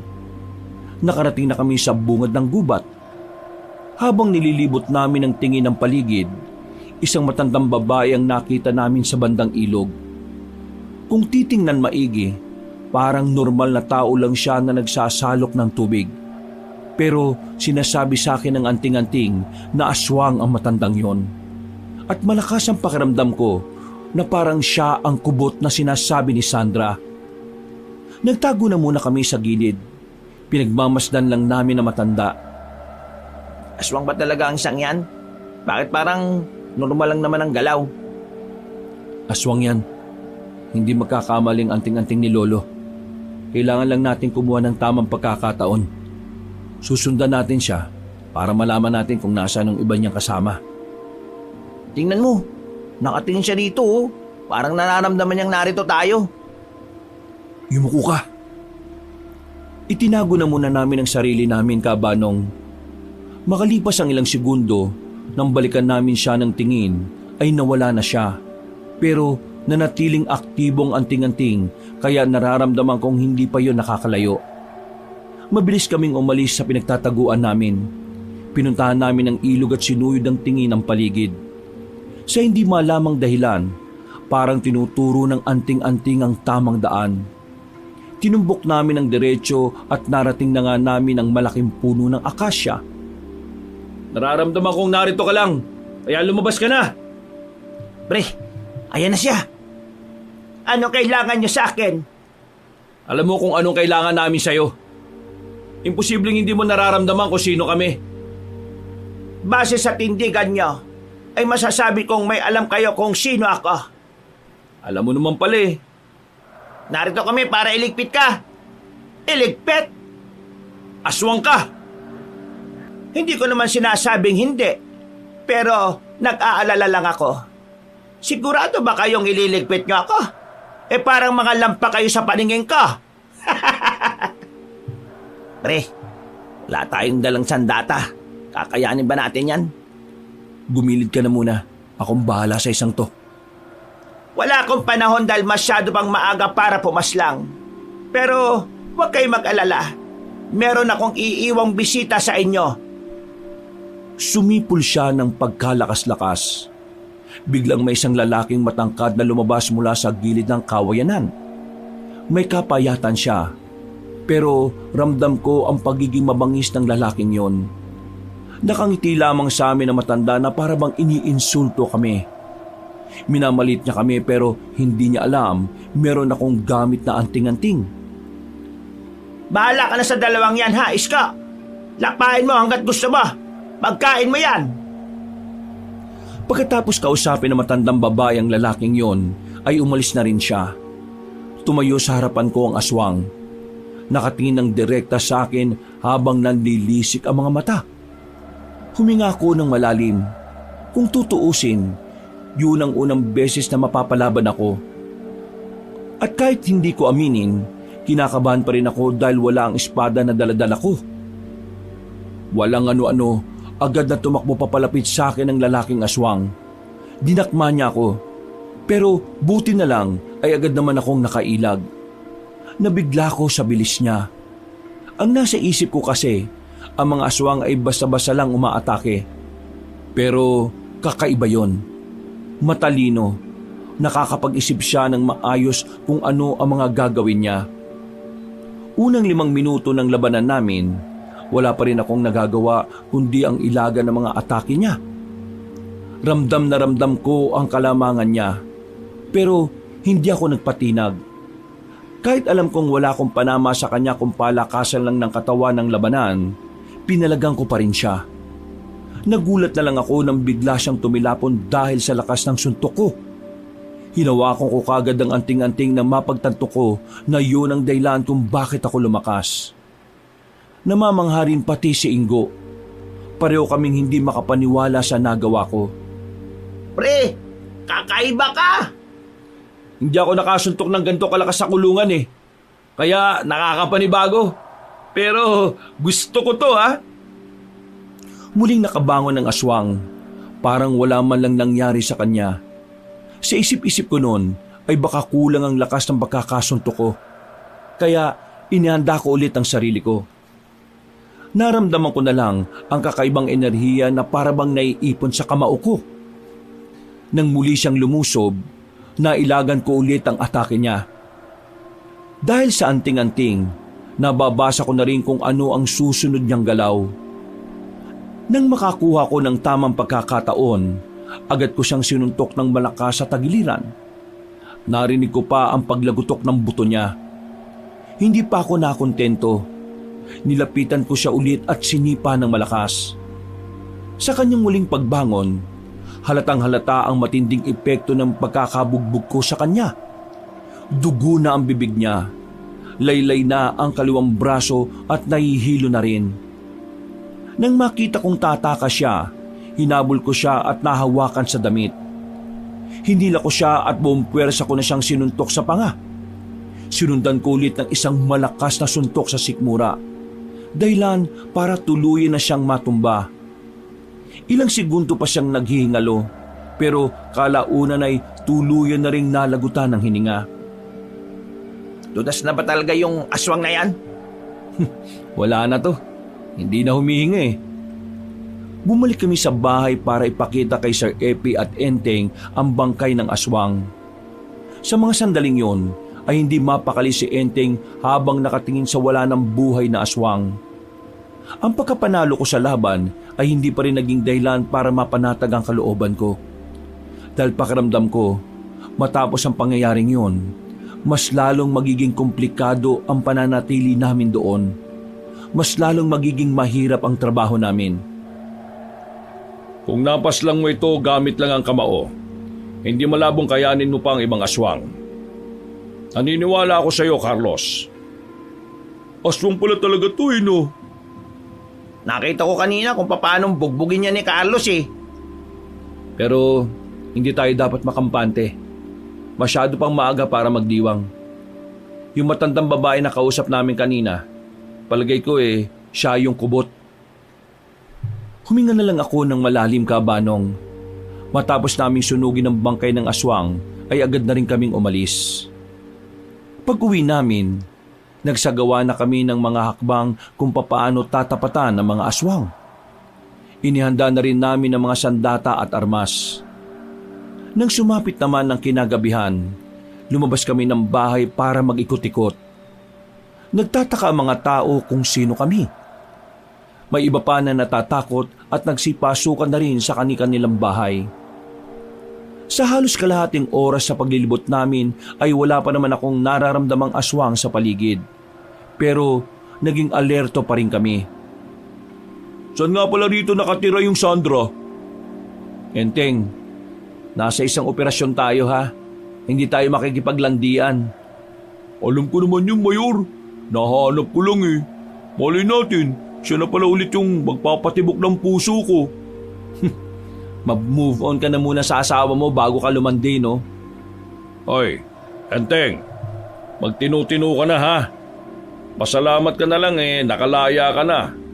Yung iba niyong kasama wala nang pag-asa. Napatigil ako sa paglalakad nang maramdaman kong uminit na naman ang anting-anting. Huminto rin sila sa paglalakad. Nagtataka, ang mga ngiti ay agad na naglaho. May nararamdaman ka na naman bang aswang? Oo, pero hindi ko alam kung bakit hindi maituro ng anting-anting. Kaya maganda na kayo, maging alerto. Dinukot na nilang tatlo ang mga armas nila. Sabay-sabay na nagkasa ng baril. Nakikiramdam lang kami sa paligid. Pero ilang minuto na ang nakalipas ay wala namang lumalabas na aswang. Naiinis na ako noon. Wala akong ideya kung bakit hindi maituro ng anting-anting kung nasaan ang aswang. Aktibo siya pero hanggang doon lang. Hanggang sa makarinig na lang kami ng mga sigaw. Pre, doon! Mabilis kaming tumakbo sa kabilang street. Nang makarating na kami roon, ay nakita naming may mga aswang na pilit pinapasok ang bahay. Wala na kaming sinayang na pagkakataon ng mga kasama ko. Agad nilang pinagbababaril ang mga yon. Dahilan para magpulasan sila. Habang ako naman, parang kusang gumagalaw na ang katawang ko. Sinundan ko ang mga aswang na nagpalipat-lipat sa ibang bahay. Gamit ang espada ni Lolo, agad kong tinaga ang isang aswang na naabutan ko. Nangisay-ngisay yun ang tamaan ko sa bandang tagiliran. Sinundan ko pa ang isang aswang hanggang sa makapasok na kami sa kagubatan. Madilim ang parting yon, pero hindi ko maintindihan kung bakit parang malinaw ang paligid para sa akin. Sa isip-isip ko, ay baka isa yon sa kakayahan ng anting-anting na suot ko. Nakaiwas ako sa pag-atake ng aswang, kaya naman nagkaroon ako ng tamang pagkakataon para itarak sa kanya ang espadang hawak ko. Sumuka agad siya ng dugo. Aalis na sana ako pero may naramdaman pa akong kakaibang presensya sa paligid. Hindi pa man siya nagpapakita sa akin, alam ko na agad kung sino yon. Ikaw ba ang pinuno nila? Ikaw ba ang manunugis na kakalaban sa amin? Tagasan kang nilalang ka? Tinatanong kita. At nagtatanong din ako. Mga salot kayo. Wala kayong awa sa mga inosenteng tao na pinapatay ninyo. Ang mga taong pinapatay namin ay kagaya lang din ng mga hayop na kinakain ng mga tao. Mga hayop na pinapatay para maging pagkain. Kaya anong pagkakaiba nun sa ginagawa namin? Ang mga hayop na tinutukoy mo ay may permisyon ng Diyos para maging pagkain ng mga tao. Pero ang mga tao, hindi nyo sila dapat naging pagkain kailanman. Ano ba binabalak ninyo rito? Kung ano man ang binabalak namin dito, malalaman mo lang yon kapag nakaharap mo na ang pinakapinuno namin. Sa ngayon, kailangan mo muna akong patayin para mangyari yon. Hindi ako kinakabahan sa'yo. Kaya ikaw ang kabahan ngayon. Base sa tapang na ipinapakita mo, mukhang nagtataglay ka ng kakaibang lakas. Dahil ba yan sa anting-anting na suot mo? Oh, bakit natatawa ka? Buwang ka na ba? Wala naman. Natatawa lang ako kasi sa haba ng panahon, ngayon na lang ulit ako magkakaroon ng kalaban ng merong anting-anting. Sa wakas, mahihirapan na rin akong paslangin ang kalaban ko. Puro ka kayabangan. Simulan na natin to! Nauna na akong lumapit sa kanya, pero nagulat ako nang biglang humaba ang buhok niya. Pumulupot yon sa dalawang paa ko. Hinila niya ako ng malakas at saka hinambalos sa malaking puno sa gilid. Sa lakas ng hambalos niya ay naramdaman ko kagad yon. Babangon na sana ako pero biglang gumapang ulit ang buhok niya papunta sa akin. Pumulupot naman yon sa leegan ko at itinaas ako sa ere. Buti na lang ay agad ko yung naputol gamit ang espadang dala ko. Nang mabitiwan niya ako ay naramdaman kong parang lumalakas ang enerhiya sa katawan ko. Mas lalo kasing nagiging aktibong anting-anting. Kaya hindi ko na inaksaya ang kakaunting oras para makalapit sa matanda. Nang tumakbo ko papunta sa kanya, hindi niya ako nahagip ng mahaba niyang buhok. Bagay na kinuha kong pagkakataon para matamaan siya ng espada sa tagiliran. Tumalon siya paakyat ng puno. Hinawakan niyang sandali ang tagiliran niya at nang makitang may dugo roon, umangil siya ng malakas. Galit na galit, nanggigigil. Wala akong pakialam kung marami ka nang napapatay na kagaya ko. Dahil ngayong gabi, tutuldukan na natin yung pagpatay mo. Talagang pinapatunayan mo sa akin na hindi ka basta-basta. Papatayin kita ngayon. Isusunod ko naman ang iba pa para matapos na ang trabahong to. Yan ang gusto ko. Mayabang din. Muli niyang pinagapang ang mahabang buhok niya papunta sa akin. At sa puntong ito, mas mabibilis na ang galaw. Medyo nahihirapan akong ilagan ng mga yon. Dahil na rin sabay-sabay silang lumalapit sa akin. Kapag pinuputol ko naman gamit ng espada ay may gagapang ulit na buhok. Parang tumutubo lang ulit ng tumutubo. Kaya ang naisip ko, kailangan ko talagang tapusin na matandang yon. Dahil kung hindi, baka ako ang matapos niya. Anong akala mo? Magagawa mo kong talunin? Isa ka lang baguhan sa ganitong larangan. Marami ka bang kakainin bigas? Huwag mo minamalit ang mga baguhan. Dahil ang mga bago, mas malakas at mas matalino. Ang mga luma na gaya mo, purol na ang utak. Nagawa kong ilagan ng paglapit sa akin ng mga buhok. Sa hindi ko malaman na dahilan, kusa kong pinukulang espada sa direksyon ng matandang babae. Dahil hindi niya yun inaasahan, tinamaan siya sa kanang dibdib. Kusa ring humugot ang espada at saka bumalik sa kamay ko. Gulat na gulat siya sa nangyari. At kitang-kita ko na talagang naapektuhan siya ng ginawa ko. Anong problema, Manang? Natigilan ka yata. Hindi ako makapaniwala na may kagaya mong makakagawa nito sa akin. Hindi ka basta-basta. Hindi ka pangkaraniwan. Hindi ko kailangan ng mga ganyang salita. Ang kailangan ko, bumaba ka na rito para matapos na tong trabaho na to. Hindi ba tayo tapos? Babalikan kita, iho! Hoy! Bumalik ka rito! Wala na akong nagawa ng tuluyan na siyang tumalon-talon sa mga puno. Binalikan ko na lang ang mga kasamahan ko. Na sa mga sandaling yon ay pinagsasama-sama na ang 3 bangkay ng mga aswang. Makalipas lang ang ilang minuto, naglabasa ng mga tao sa mga kabahayan. Nalaman nilang kami ang pumaslang sa mga aswang na yon. Parang nabuhayan sila ng loob. Nagkaroon ng pag-asa. Nabawasan ang kanilang pangamba para sa kanilang mga buhay.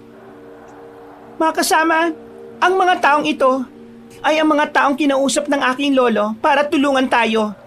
Sila ang pupuksa sa mga aswang. Nagbulong-bulungan ng mga tao. Tuwang-tuwa ang karamihan sa kanila. Ang pagkamatay ng 3 aswang para sa kanila ay isang malaking karangalan. Pero hindi ko pa rin magawang magdiwang noong mga sandaling yon. Nanghihinayang kasi ako sa matandang hindi ko pa rin napapatay. At nararamdaman ko na sa pagbabalik niya, mas malala ang mangyayari. Umuwi na lang muna kami sa bahay ng mga oras na yon, Kabanong. Tumambay kami sa bakuran habang umiinom ng kape.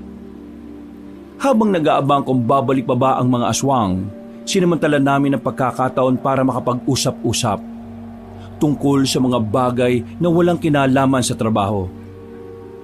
Alam nyo, Carlos, Enteng, maniwala man kayo sa hindi, masaya akong nasa labas na kayo. Noon pa man gusto ko na kayo makalaya. Kasi nararamdaman ko na hindi naman talaga kayo totoong masama. Masama akong tao, Sir Epi. Nagnakaw ako at napatunayan yun. Ang tanong, anong dahilan kung bakit ka nagnakaw? Dahilan? Ang dahilan kailangan ko ng pera para may pampaaral ng kapatid ko. Gustong gusto ko kasi noon na magkabati na kami. Kaya naisip ko na kung magbibigay ako ng pera sa kanya para sa pag-aaral niya magkakasundo na kami.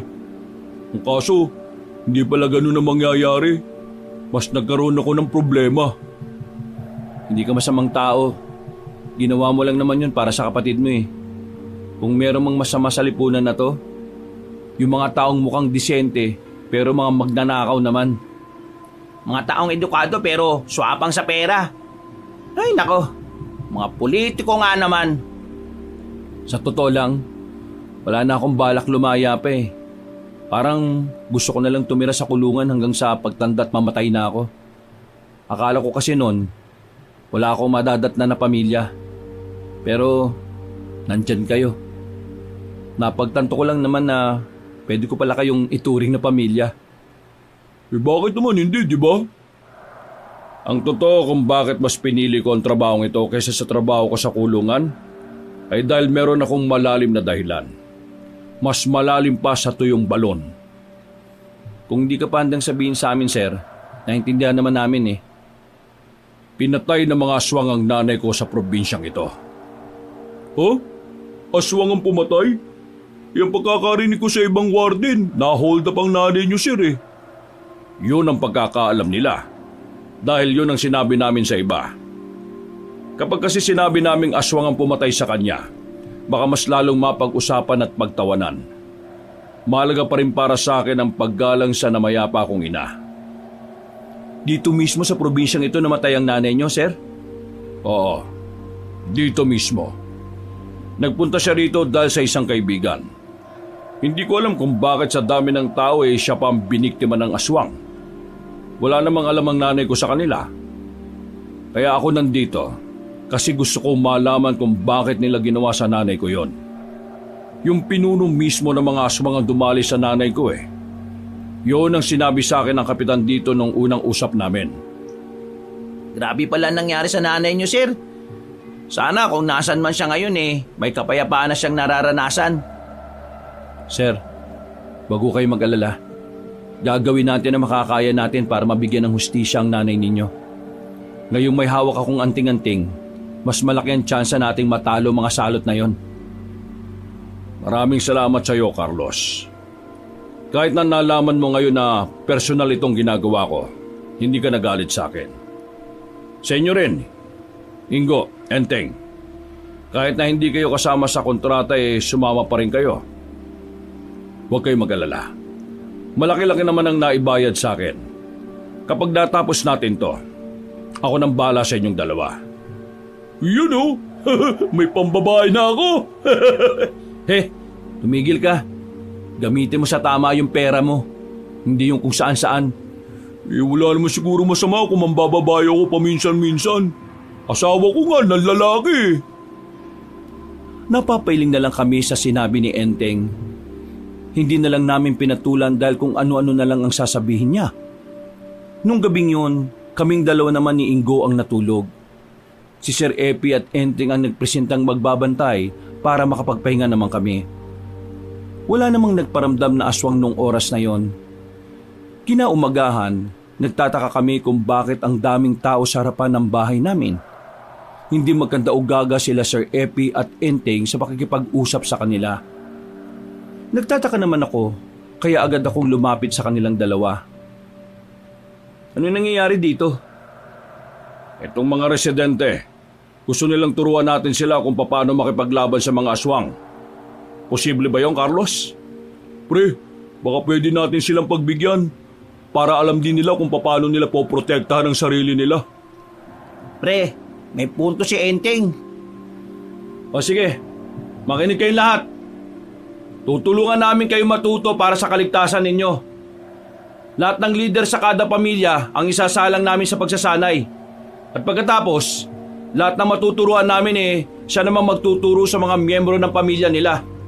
Ayos ba yun sa inyo? Umarko agad ang ngiti sa kanilang mukha. Kitang-kita at ramdam na ramdam ko na talagang gusto nilang matuto. Kaya sa mismong araw din na yon, Kabanong, kahit na wala pa kaming almusal, ay dinala namin sila sa malawak na bakuran ng barangay. Doon ay sinimulan ko ang pagtuturo sa kanila. Natuwa naman ako dahil hindi sila mahirap turuan. Tunay nga na kapag gusto mong matuto, hindi mahirap matutunan. Lumipas ang maghapon, natapos na rin ang pagtuturo ko sa kanila.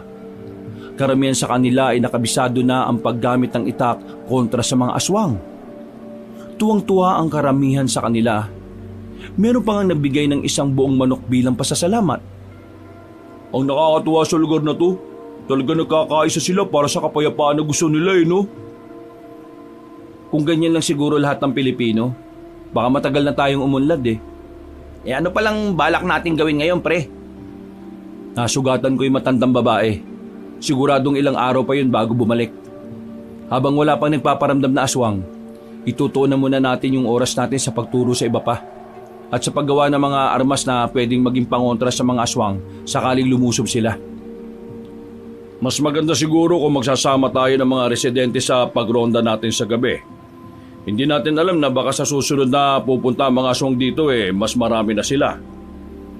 Tungkol naman dyan, Sir Epi, kakausapin natin ng mga tao. Hindi naman pwedeng basta na lang natin sila isama dahil alam naman nating napakadelikado. Napalingon kaming lahat nang makitang paparating si Sandra, ang apo ng kapitan na napatay ng mga aswang. May daladala siyang kaldero na agad naman niyang ibinigay sa amin. Oh, ano to? Sinigang yan. Iniluto ko talaga yan para sa inyo. Nako, nag-abala ka pa. Pasasalamat ko yan sa inyo. Mula kasi nang dumating kayo rito, kitang-kita na parang tumaas ang moral ng mga kalugar ko. Malaki ang naitulong nyo sa barangay namin. Kung nabubuhay lang sana ang lolo, baka siya ang kauna-una ang tao na naging masaya dahil nandito kayo. Ginagawa lang naman namin kung anong tingin namin na makakabuti para sa lahat. At habang nandito kami, pinapangako namin na gagawin namin ang lahat para manatili kayong ligtas. Basta gagawin namin ang napag-usapan namin ng lolo mo. Maraming salamat talaga.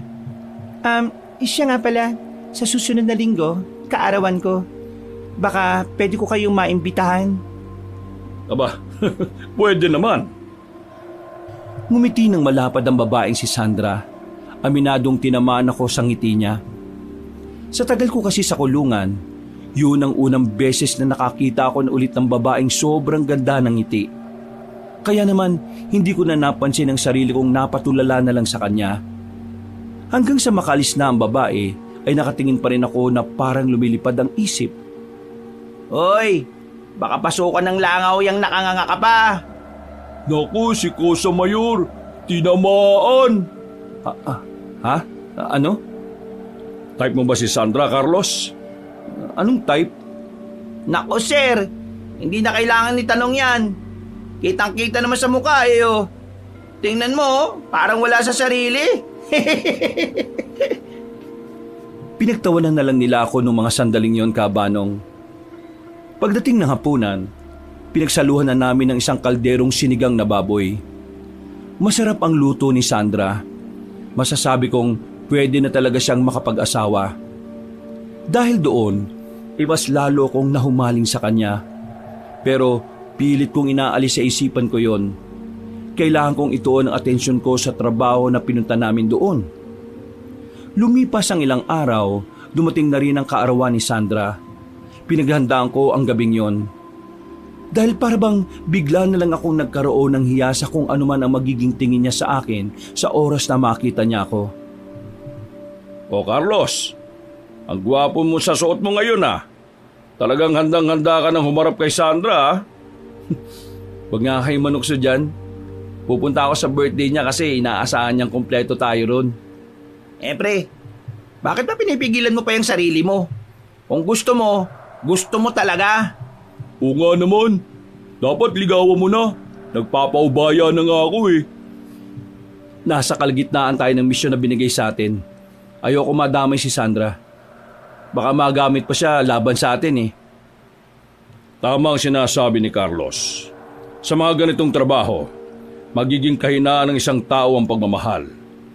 Masakit mang isipin pero sa mga oras na delikado ang buhay ng isang tao, ang pag-ibig mismo ang papatay sa kanya minsan. Kung sa bagay, kaya nga yung mga assassin sa mga palabas, walang pamilya eh. Nang matanaw na namin ang bahay nila Sandra ay nakaramdam na ako ng kaba. Mas kinakabahan pa ako roon kesa nung makaharap ko ang matandang aswang. Paglapit namin, nakita agad ako ni Sandra. Sa akin siya nakatingin. Tinawag niya ako ng nakangiti. Napako ko sa kinatatayuan ko.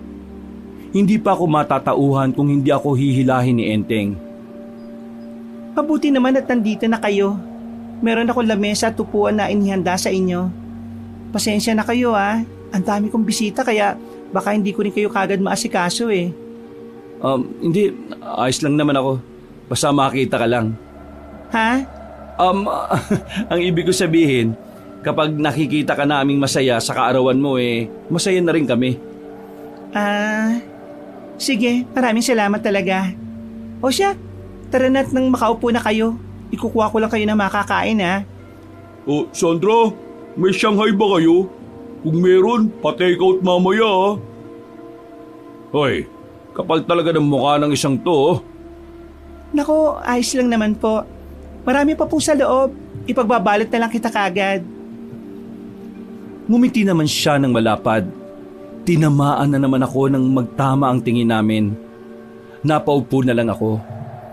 Habang pinagmamasdan siyang papalayo, noong mga sandaling yon, para bang pansamantalang nawala sa isipan namin ang tungkol sa mga aswang. Masyado kaming nalilibang sa kung anuman ang kasiyahan na nangyayari doon. Dagong 10:00 na ng gabi, nagpaalam na rin kami kay Sandra. Masaya naman niya kaming inihatid sa labas. Habang naglalakad kami palayo, hindi mawala-wala sa mukha ko ang ngiti. Habang si Enteng naman ay tuwang-tuwa sa isang plastic ng Shanghai na naiuwi niya. Sigurado ba kayong ayos lang na iwan natin sila ron? 10:00 na eh. Napatigil ako sa tanong na yun ni Sir Epi na parabang bigla kong sinampal ng katotohanan. Agad na pumasok sa utak ko ay ang mga aswang. Bakit sir? May napapansin ka bang kakaiba kanina? Wala naman. Pero hindi maganda yung pakiramdam ko kanina habang naroon tayo eh. Maya-maya may biglang sumigaw na babae. Naalarma kami nang marinig yun na nanggagaling sa bahay nila Sandra. Napalingon kami kagad. Napansin namin nagkakagulo na ang mga tao roon. Buti na lang ay hindi pa kami nakakalayo. At dahil daladala naman namin ang mga armas at sandata, hindi kami nagdalawang isip na balikan sila. Pagdating namin, meron kaming nakitang isang babae na sugatan. Ang unang pumasok sa isipan ko ay hanapin agad si Sandra. Hinugot ko kagad ang espada ko. Pinaalis namin ang mga naroroon. Pagkatapos, sandaling namayani ang katahimikan. Wala kaming naririnig na kahit na ano. Sobrang tumahimik. Bagay na kinababahala ko rin. Lalo na't hindi ko makita si Sandra sa mga pagkakataong yun. Marahang kaming naglakad papunta sa gilid ng bahay ni Sandra. Hindi nagtagal, nakita namin ang isang aswang na sumisiksik sa silong ng bahay. Walang sinayang na pagkakataon si Sir Epi at Enteng. Niratrat nila agad ng bala ang aswang na yon. Ang kaso, hindi lang pala yun nag-iisa. Meron pa sa mga gilid-gilid at sa bubong. Kami naman ang inatake nila. Nagkadikit kaming dalawa ni Ingo habang pumapalibot sila sa amin. Kaya na namin ni Ingo ito. Focus kayo sa iba. Sigurado ka ba, Mayor? Sinabi ko huwag mo akong tatawagin Mayor eh. Parang mas marami yata sila ngayon ah. Sa nangyari nung nakaraan, malamang sa malamang, magpapadala na sila ng mas maraming aswang. Alam na nila kung ano ang kaya nating gawin eh. Kaya pre, manda ka. Huminga na muna ako ng malalim, Kabanong. Muli akong nakaramdam ng pag-init ng anting-anting. Naiipon na naman ang kakaibang enerhiya sa kamay ko. Maya-maya lang, kusa na silang umatake. Agad kong winasiwas ang itak na hawak ko. Napabagsak ko kagad ang 3 aswang. Pero tuloy-tuloy lang ang iba sa paglapit sa akin. Habang tumatagal, napapansin ko na mas bumibilis sa mga aswang na nakakalaban namin. Kaya agad kong pinasama si Ingo kina Sir Epi at Enteng. Sinolo ko mga aswang sa bakuran. Wala na akong pakialam kung ilan sila. Masyado kayo malilikot ah. Sige, maglilikot din ako. Gamit ang kapangyarihan ng anting-anting, mas bumilis ang kilos ko. Kita kong kinabigla din yun ng mga nilalang. Habang gulat na gulat pa sila, sinamantala ko ang pagkakataon para tudasin silang lahat. Bumuntong hininga na lang ako nang masiguro kong nauubos ko na ang mga aswang. Ha! Sadyang magaling ka talaga, lalaki ka. Mabuti naman at nagpakita ka na rin. Matatapos na rin kita. Ako? Matatapos mo? Kung kaya mo akong habulin! Biglang gumapang palayo ang matandang aswang. Paalis na sana ako nang biglang may humawak sa kamay ko. Pagtingin ko ay si Sandra pala yun. Punong-puno ng pangamba ang ekspresyon ng kanyang muka. Mag-iingat ka, Carlos! Mag-iingat ako. Sige. Sinundan ko ang matandang aswang hanggang sa makarating na kami sa kakahuyan. Nagtataas ang pine tree ang naroroon. Malayo-layo na rin yun sa bahay nila Sandra. Nakatayo lang ang matanda at parang talagang hinihintay nila akong makasunod. Sa mga oras na yon, aminadong medyo kinakabahan ako dahil pakiramdam ko merong kakaibang binabalak ang matanda, kaya malakas ang loob niya. Tunay ngang taglay mo ang katapangan dahil sumunod ka sa akin dito. Kahit saan ka magpunta, susundan kita para lang mapatay ka. Nung unang laban natin, naisip ko na totoong kagaya ka nga niya. Mabagsik ka rin, na kung tutuusin, bago ka pa lang sa ganitong larangan. Pero kakaiba ang husay mo sa pakikipaglaban. Hindi ko kailangan ng mga peking papuri mo. At sino yung sinasabi mo na kagaya ko, ha? Carlos, sumama ka na lang sa akin. Siguradong matutuwa siya kapag nakita ka niya ulit. Ano pinagsasabi mo? Naiibang ka na ba? Bakit ako sasama sa'yo? Hindi nga kita kilala eh. Isa pa, aswang ka. At ang mga aswang na kagaya mo, dapat lang na pinapatay para wala nang salot sa mundong ito. Salot? Yun bang tinuro sa iyo ng mga tao, Carlos? Ang tunay na salot sa mundong ito ay ang mga tao mismo. Sila ang nagpapalaganap ng kasamaan at abuso sa lipunan at hindi ang mga aswang. Kaya sumama ka na sa amin. Sakaling sumama ka ay gagawin kitang kagaya namin. Manahimik ka! Hindi ko alam ang pinagsasabi mo at wala akong interes na makinig pa sa'yo. Naiinis na ako sa mga pinagsasabi ng matandang aswang ng mga sandaling yon, Kabanong. Kaya naman, tumakbo ko ng mabilis gamit ang kapangyarihan ng anting-anting. Hindi na niya namalaya na nasa gilid na niya ako. Hinataw ko ng malakas ang espada. Tinamaan siya sa braso. Sumirit naman agad ang dugo mula roon. Mabilis naman siyang dumistansya, pero kakaiba siya sa mga sandaling yon. Parang hindi man lang siya nababahala na tinamaan ko siya kaagad. Muli akong umatake sa kanya. Palipat-lipat lang siya sa mga puno. Hindi ko siya tinitigilan. Maya-maya pa, bigla na lang akong nakaamoy ng masangsang. Isang amoy na parang nanggagaling sa lupa. Masakit sa ilong at hindi nagtagal, nakaramdam na rin ako ng pagkahilo. Anong nangyayari sa akin? Hindi ka ba nagtataka kung bakit kita dinala rito? Pambihira talaga ang mga tao. Masyadong mga emosyonal. nakalimutan ng gumamit ng utak. Iho, nahulog ka na sa bitag ka. Hindi ako magpapatalo sa iyo, matanda ka. 2 minuto lang ay unti-unti ka na rin makakatulog. Kaya ngayon pa lang, tanggapin mo na ang susunod na mga mangyayari. Magiging isa ka na rin sa amin. Hindi! Manigas ka!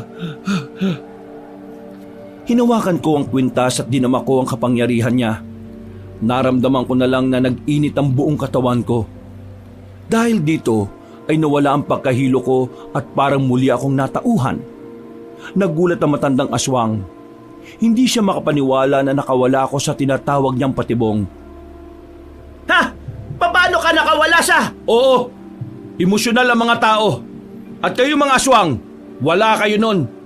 Kaya kahit na kailan, hindi nyo maintindihan kung anong pakiramdam ng merong pinoprotektahan. Mabilis akong tumakbo ulit patungo sa kanya. Sa sobrang bilis ko, ay hindi na niya ako namalayan. Tinara ko kaagad ang espada sa tiyan niya at agad na hinugot. Dumistansya siya ulit habang tinatakpan ng butas sa kanyang tiyan. Pagbabayarin kita sa ginawa niyo sa kapitan ng barangay na yon. Uumpisahan ko sa iyo. Sandali lang. Kapag pinatay mo ako, magagalit siya sa iyo. Tigilan mo ng pagsasalita ng mga walang kwentang bagay kasi wala akong interes sa siya na sinasabi mo. Muli ko siyang hinagupit ng espada. Maraming beses. Sa iba't ibang parte ng katawan niya ang tinamaan ko. At sa mga sandaling yon, unti-unti na siyang bumagsak. Nanlalaki ang mga mata niya nang mapahiga na siya sa lupa. Nagkamali ka ng kinalaban. Masyado mong minalit ang baguhan na kagaya ko. Hindi kita minamaliit. Dahil unang kita ko pa lang sa anting-anting na yan. Alam kong magiging kagaya mo rin. Hindi na niya naituloy ang sasabihin niya nang malagutan na siya agad ng hininga. Napabuntong hininga na lang ako, kabanong. Mabuti na lang talaga ay nagabit ko ng maayos ang kapangyarihan ng anting-anting. Dahil kung hindi, baka nakuha na niya. Kung sino man ang sinasabi mong siya ang isusunod ko. Hindi na ako nagtagal sa lugar na iyon, kabanong, at binalikan ko na lang din ang mga kasama ko. Pagdating ko ay maraming aswang na ang kumakalaban sa kanila. Kaya naman, mabilis ko silang nilapitan at saka pinagtatataga ng espada. Karamihan sa kanila ay napatay ko, pero ang iba naman ay nagmamadaling gumapang paalis. Ayos ka lang ba, Carlos? Oo, ayos lang po ako. Napatay ko na yung matandang aswang. Kung ganun di tapos na. Hindi pa ito matatapos hanggat hindi pa natin naililigpit yung pinakapinuno. Nasa mga bunga pa lang tayo eh. Wala pa ang pinakaugat. Carlos, nasaktan ka ba? Hindi naman. Ayos lang naman ako. Sa mga bisita mo, kumusta naman sila? Ilan sa kanila nasugatan nung sinubukan silang hilahin papasok sa sulok. Mamaya pagsikat ng araw, bigyan ng babala ang lahat ng mga nandito. Lahat ng mga marurunong humawak ng itak, abisuhan na maghanda.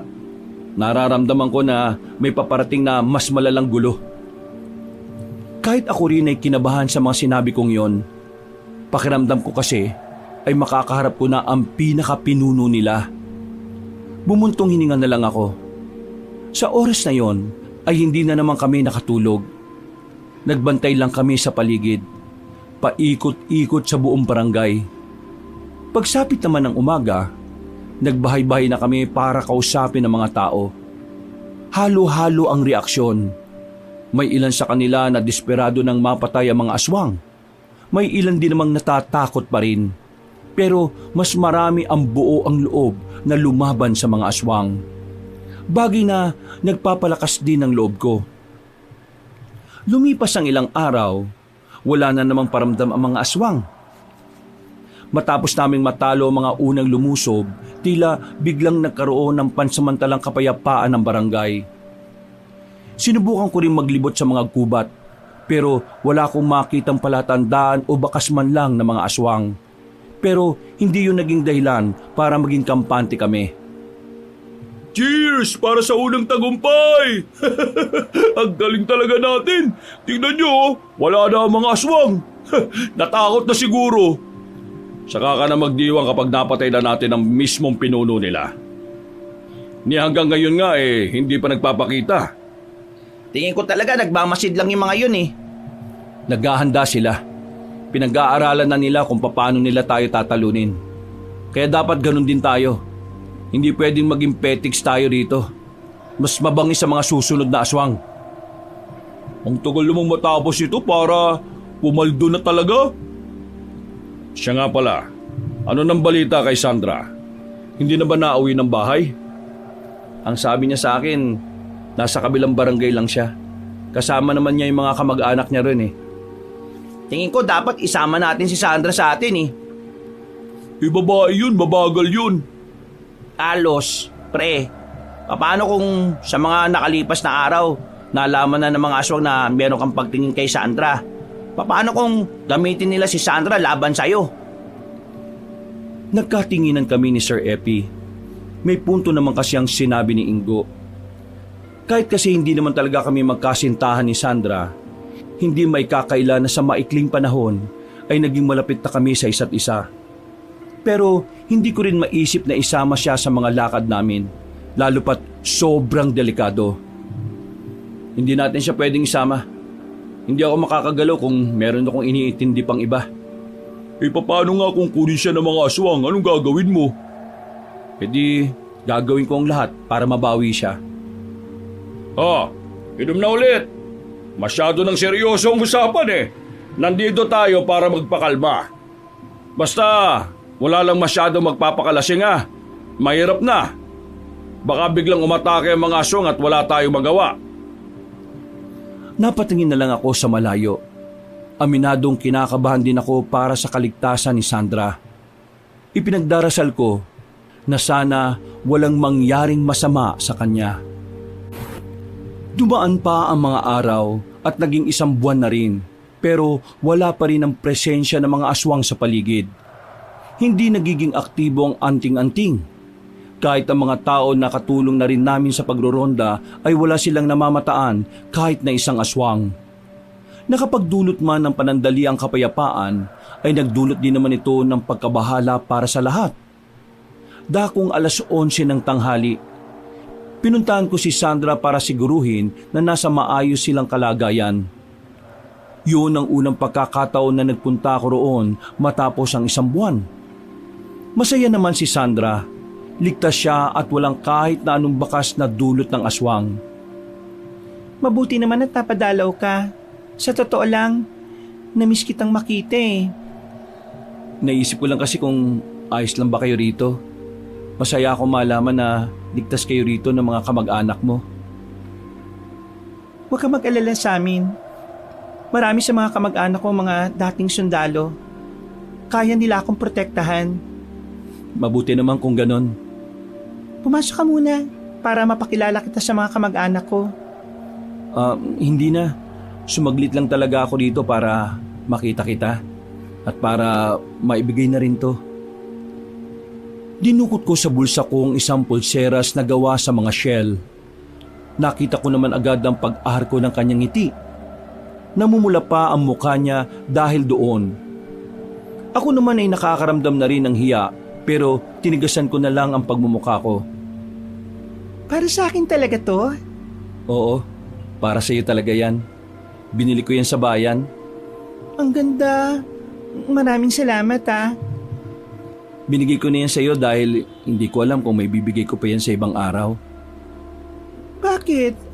Anong ibig mong sabihin? Bakit parang kung magsalita ka mawawala ka? Masama ang kutob ko eh. Kaya gusto ko lang na maging handa. Nanggugulo na naman ba ang mga aswang? Hindi. Wala pa rin silang paramdam. Yun ang kinatatakot namin. Kaya kung ano man ang mangyari, Sandra, palagi mong ililigtas ang sarili mo ah. Nakita ko ang lungkot sa mga mata niya, pero ngumiti na lang ako ng pilit. Hindi na rin ako nagtagal doon at nagpaalam na rin ako. Nang makabalik na ako sa mga kasama ko sa barangay, agad akong sinalubong ni Ingo. Pre, O bakit? Anong balita? Si Enteng, may namataan siyang aswang kanina sa palengke. Parang normal na tao lang daw eh. Pero naginala siya nung biglang nagmadali yung lalaki nung makita siya na may hawak na sandata. Yung mga tao, nasabihan na ba sila? Oo, naabisuhan na namin sila. Sige, mukhang nagmamasid-masid na sila. 2:00 pa lang ng hapon ay inihanda ko na ang mga tao. Bandang 4:00, nakapwesto na ang lahat sa kani-kanilang bakuran.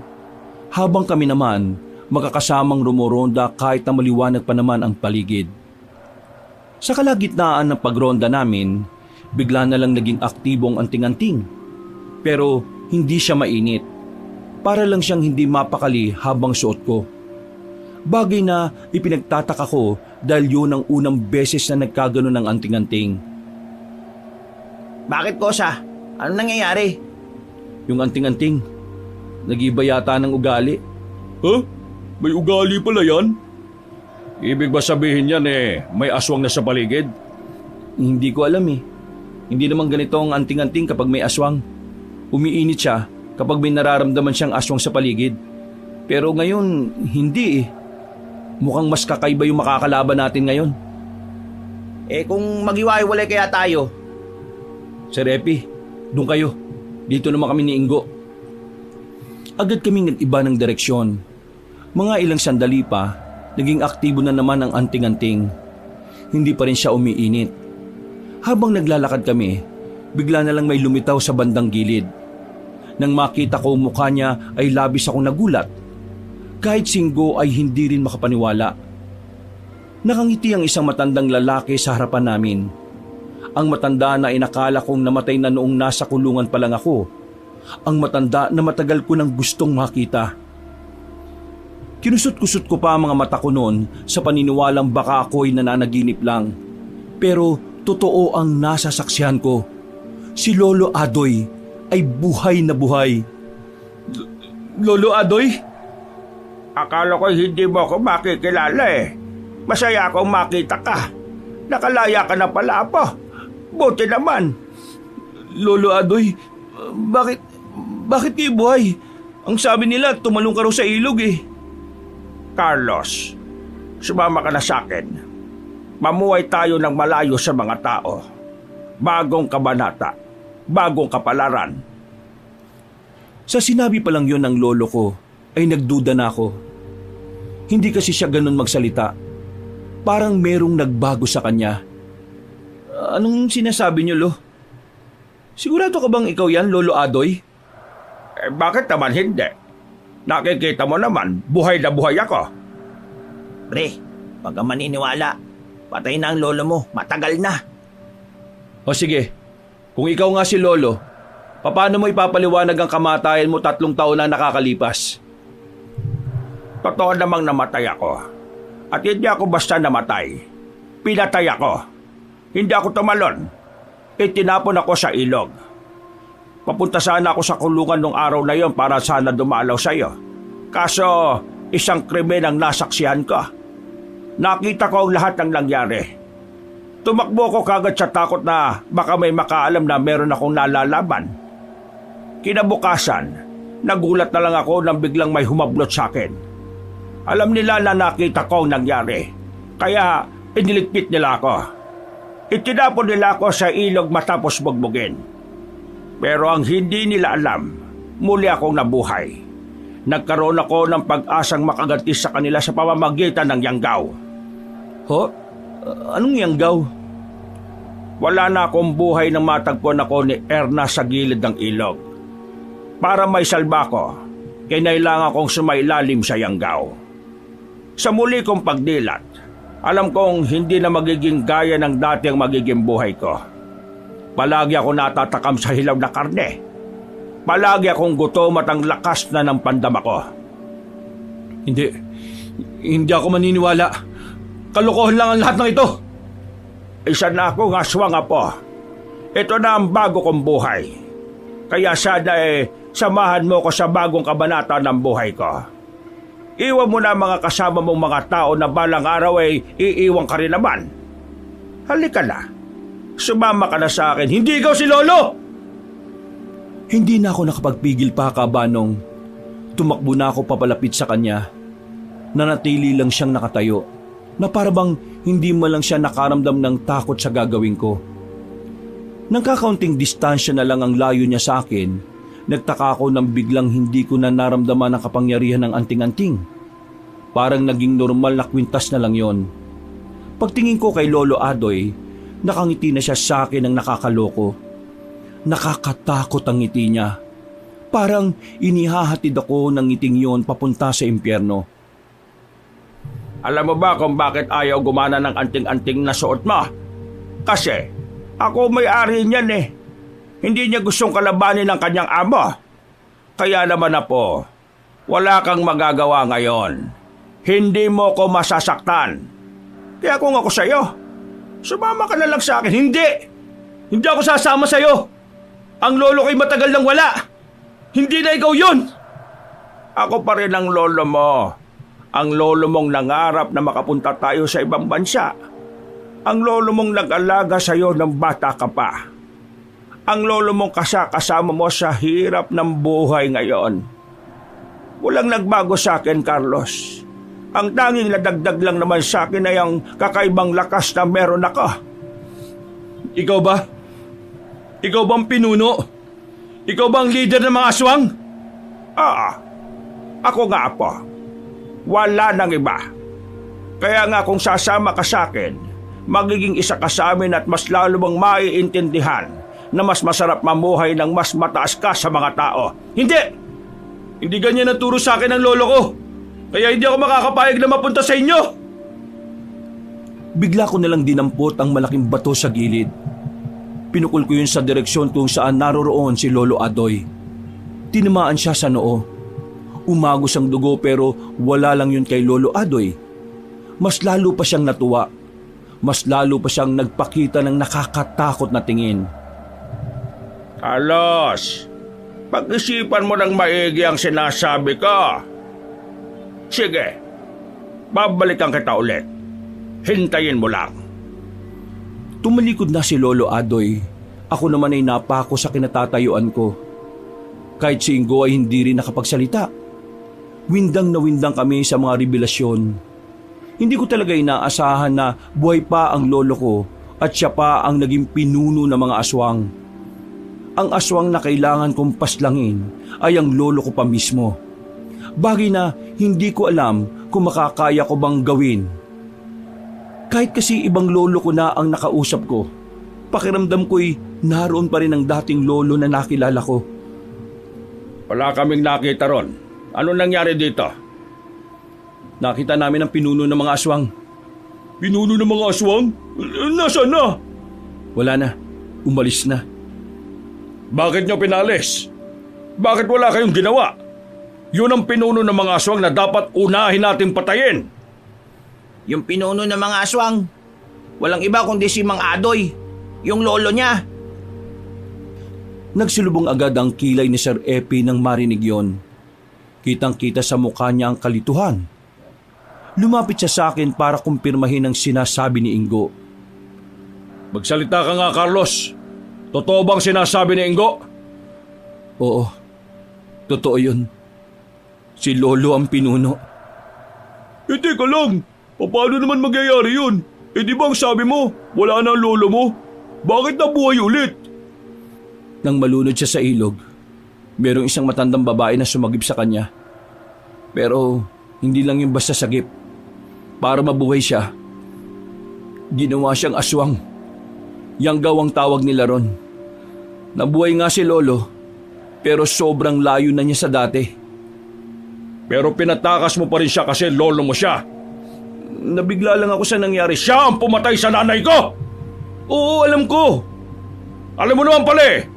Pero pinatakos mo yun kasi lolo mo yun. Hindi mo man lang ako inisip, Carlos. Sinabi ko sa iyo ang dahilan kung bakit ako naririto. Pero anong ginawa mo? Pinatakos mo lang na wala ang kapangyarihan ng anting-anting na dala ko. Siya ang kinikilala ng anting-anting. Kaya kahit kalabanin ko sa kanina, hindi rin naman ako mananalo eh. Pero ang katotohanan na mas pinili mo siyang patakasin ay isa lang ang ibig sabihin sa akin. mas matimbang pa rin sa'yo ang lolo mo kumpara sa kapayapaan na pinangarap ng mga taga rito! Hindi totoo yan! Patunayan mo! Tama na nga yan! Hindi naman dapat tayo nag-aaway dito eh. Aswang ang kalaban natin! Kosa, ano ba kasi talaga ang nararamdaman mo nang malaman mong lolo mong pinuno ng mga aswang? Naamin ko. Nung una, ang saya ko kasi nakita ko siyang buhay. Nakausap ko siya. Pero hindi na siya ang lolo ko. Patay na ang lolo ko na minahal ko. Iba na siya. Kaya ngayon, gagawin ko kung ano ang tama. Hindi na nagsalita si Sir Epi. Nauna na siyang umalis. Naiintindihan ko naman ang nararamdaman niya kaya hindi ko na lang din siya kinontra pa. Mga ilang sandali lang ay bumalik na rin muna kami sa bahay. Doon na lang kami nagpalipas ng oras. Hindi kami nakikibuan ni Sir Epi. Tulala lang ako. Malalim ang iniisip. Bumalik sa alaala ko ang mukha ni Lolo Adoy. Kahit nakangiti siya ay parang hindi ko na makilala ang dating siya. Hinawakan ko ang anting-anting. Isa pa yun sa pinoproblema ko. Hindi ko alam kung paano ko siya lalabanan gayong wala ang anting-anting na inaasahan ko. Pre, pasensya na ah. Nadulas dila ako kanina eh. Wala yun. Kahit naman hindi mo sabihin, sasabihin ko pa rin naman sa kanila eh.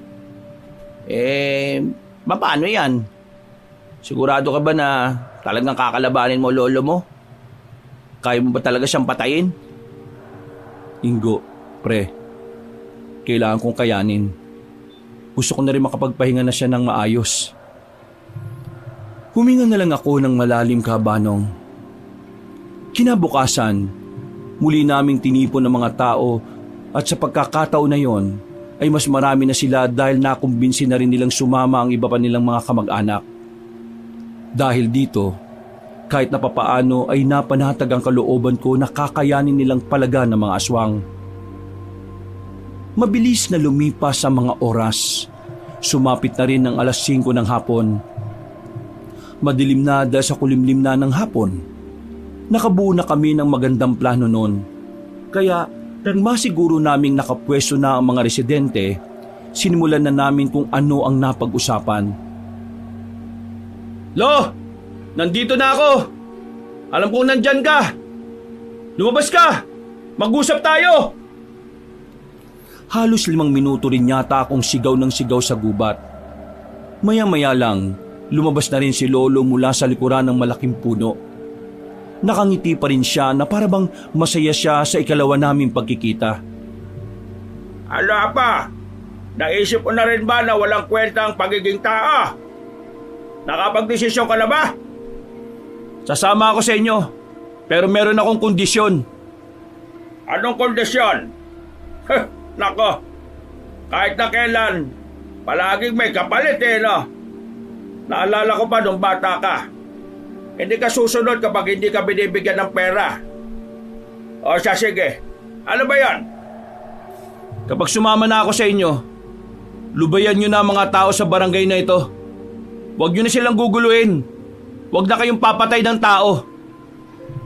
Ay, mahirap yung gusto mong mangyari. Kasi, saan naman kami kukuha ng kakainin? Pero, sige. Dahil na po kita, pagbibigyan kita. Sumama ka na sa akin at hindi ko na sila guguluhin. Kaswal lang akong naglakad papunta sa kanya. Nang makalapit na siya sa akin, ay bigla niya akong niyakap. Pagkakataon ko na yon para gawin ang binabalak namin. Hinugot ko kagad ang espada niya at saka akmang itatarak sa kanya. Pero nagulat na lang ako nang mapigilan niya ako kahit hindi naman siya nakatingin sa gagawin ko. Akala mo ba madali akong maloloko, Carlos? Masyado mo yatang minamaliit ang kagaya ko. Isa akong gabunan. Hindi ako tanga. Bigla na lang humaba ang buhok ni Lolo at naging kulay puti. Ang ilang parte naman ng kanyang katawan ay naging kulay itim na rin. Wala siyang sinayang na pagkakataon. Dinakma niya ako sa liig at saka binalibag. Kung hindi lang din kita mapapakinabangan, papatay na lang din kita. kesa naman maging banta ka sa lahi na binubuo ka. Lo, naalala mo pa ba yung sinabi mo sa akin nung bago ako makulong? Sinabi mo sa akin na kahit na anong mangyari, hindi mo hayaan na masaktan ako. Na ikaw sa lahat ng oras ang poprotekta sa nag-iisang apo na kasama mo. Lahat ng yun tinandaan ko, Lo. Kaya hindi ko matanggap. Bakit ka naging ganyan? Bakit? Tama lang na naging aswang ako. Kung hindi ko rin makukuha ang hustisya para sa akin. Dahil sa pagiging aswang, nakaganti ako sa mga taong nagtapon sa akin sa ilog. Kaya ikaw, Carlos, pasensya ka na dahil wala na akong pakialam sa'yo kahit kaunti. Muli niya akong inatake. Bumulandra naman ako sa puno. Hindi pa siya nakontento. Binalibag niya pa ako. Pagtingin ko sa espada ko, ang layo pala niya sa akin. Hindi rin gumagana ang anting-anting na suot ko. Kaya sa mga sandaling yon ay parang nawawalan na rin ako ng pag-asa. Kahit na ano pang ipaalala mo sa akin, wala na akong pakialam. Ang mahalaga sa akin ay ang mga aswang. Ang pamilya na binubuo ko. Marana akong bumangon, Kaabanong. Kahit na alam kong hindi naman ako makakatama sa kanya, tumakbo pa rin ako palapit kay Lolo. Binalbag niya lang ako at pinatama pa sa malaking ugat ng puno. Pero sinadya ko yon para makalapit ako sa espada ko. Hindi mo na magagamit ang anting-anting na yan. Dahil kahit hindi ko yan isuot, at kahit na ilang taon ko nang hindi siya nakikita, ako pa rin ang susundin yan. Nagkakamali ka, Lo. Nagkakamali? Ano pinagsasasabi mong sinaulo ka? Ang anting-anting ay nakapanik sa kabutihan. Walang anting-anting sa mundong ito ang umanib sa kasamaan. Kaya kahit ikaw ang may-ari nito, kampante akong susundin niya rin ako.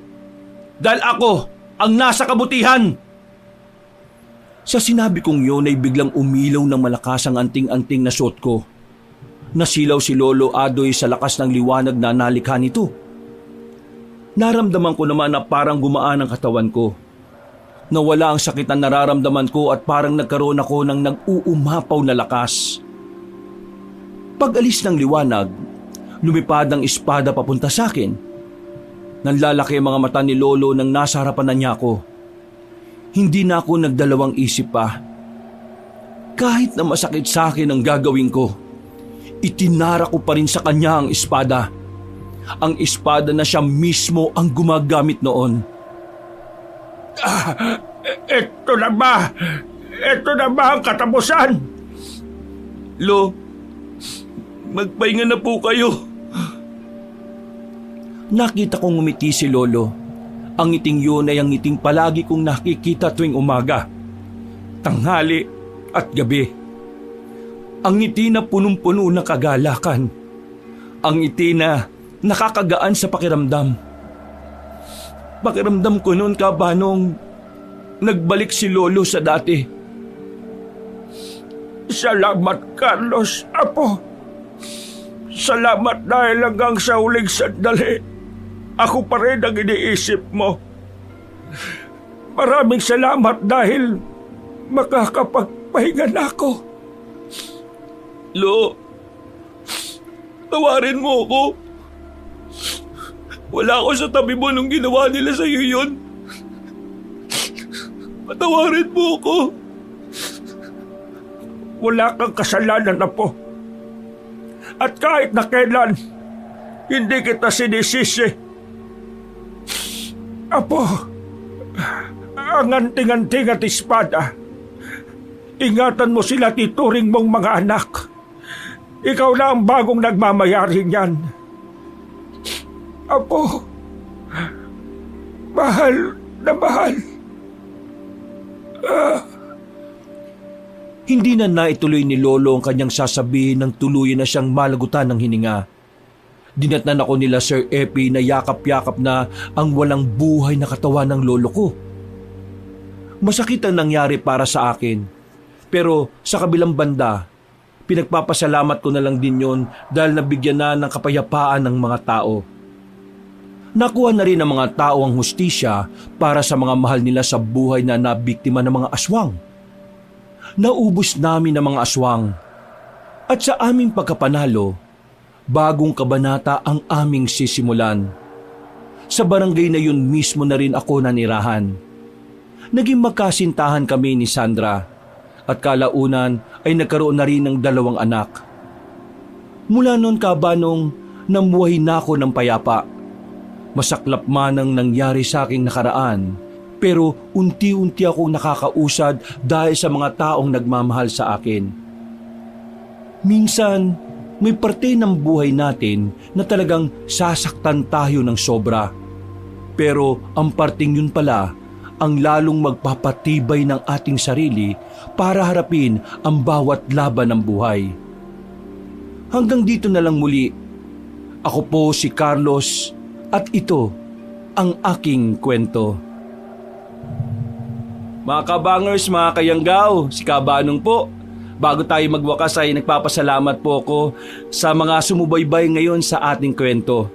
Sana po'y nagustuhan niyo po ang kwento natin ngayong araw. At kung sakali man na nagustuhan niyo ito at bago lang po kayo sa ating channel, ay mag-subscribe po kayo at pindutin niyo po ang notification bell para lagi po kayong nano-notify ng mga bago natin mga videos. Kung medyo nabitin po kayo, iniimbitahan ko kayo sa iba natin mga channel na panoorin din po ito. Ang Pamela Clamil na channel natin. Mag-subscribe rin po kayo doon kasi konti pa lang po ang mga subscriber natin. At huwag niyong makalimutan na mag-comment rin at mag-like. Kung medyo nabitin pa rin po kayo, bisitahin niyo po yung bagong-bagong channel natin, ang Kabanong version 2.0, kung saan meron na pong moving images doon at meron na rin pong narration na meron pong music and effects. O di ba? Mas maganda. At syempre, huwag niyo pong kalimutan na mag-subscribe para makasama kayo sa first 100,000 subscriber ng channel na yon. At para hindi kayo mahirapan na hanapin ang mga channels na nabanggit, ilalagay po namin sa description or sa pinned comment ang link ng mga channels. Hanggang sa susunod na mga kwento, wakas! Ang batas ay para lang sa may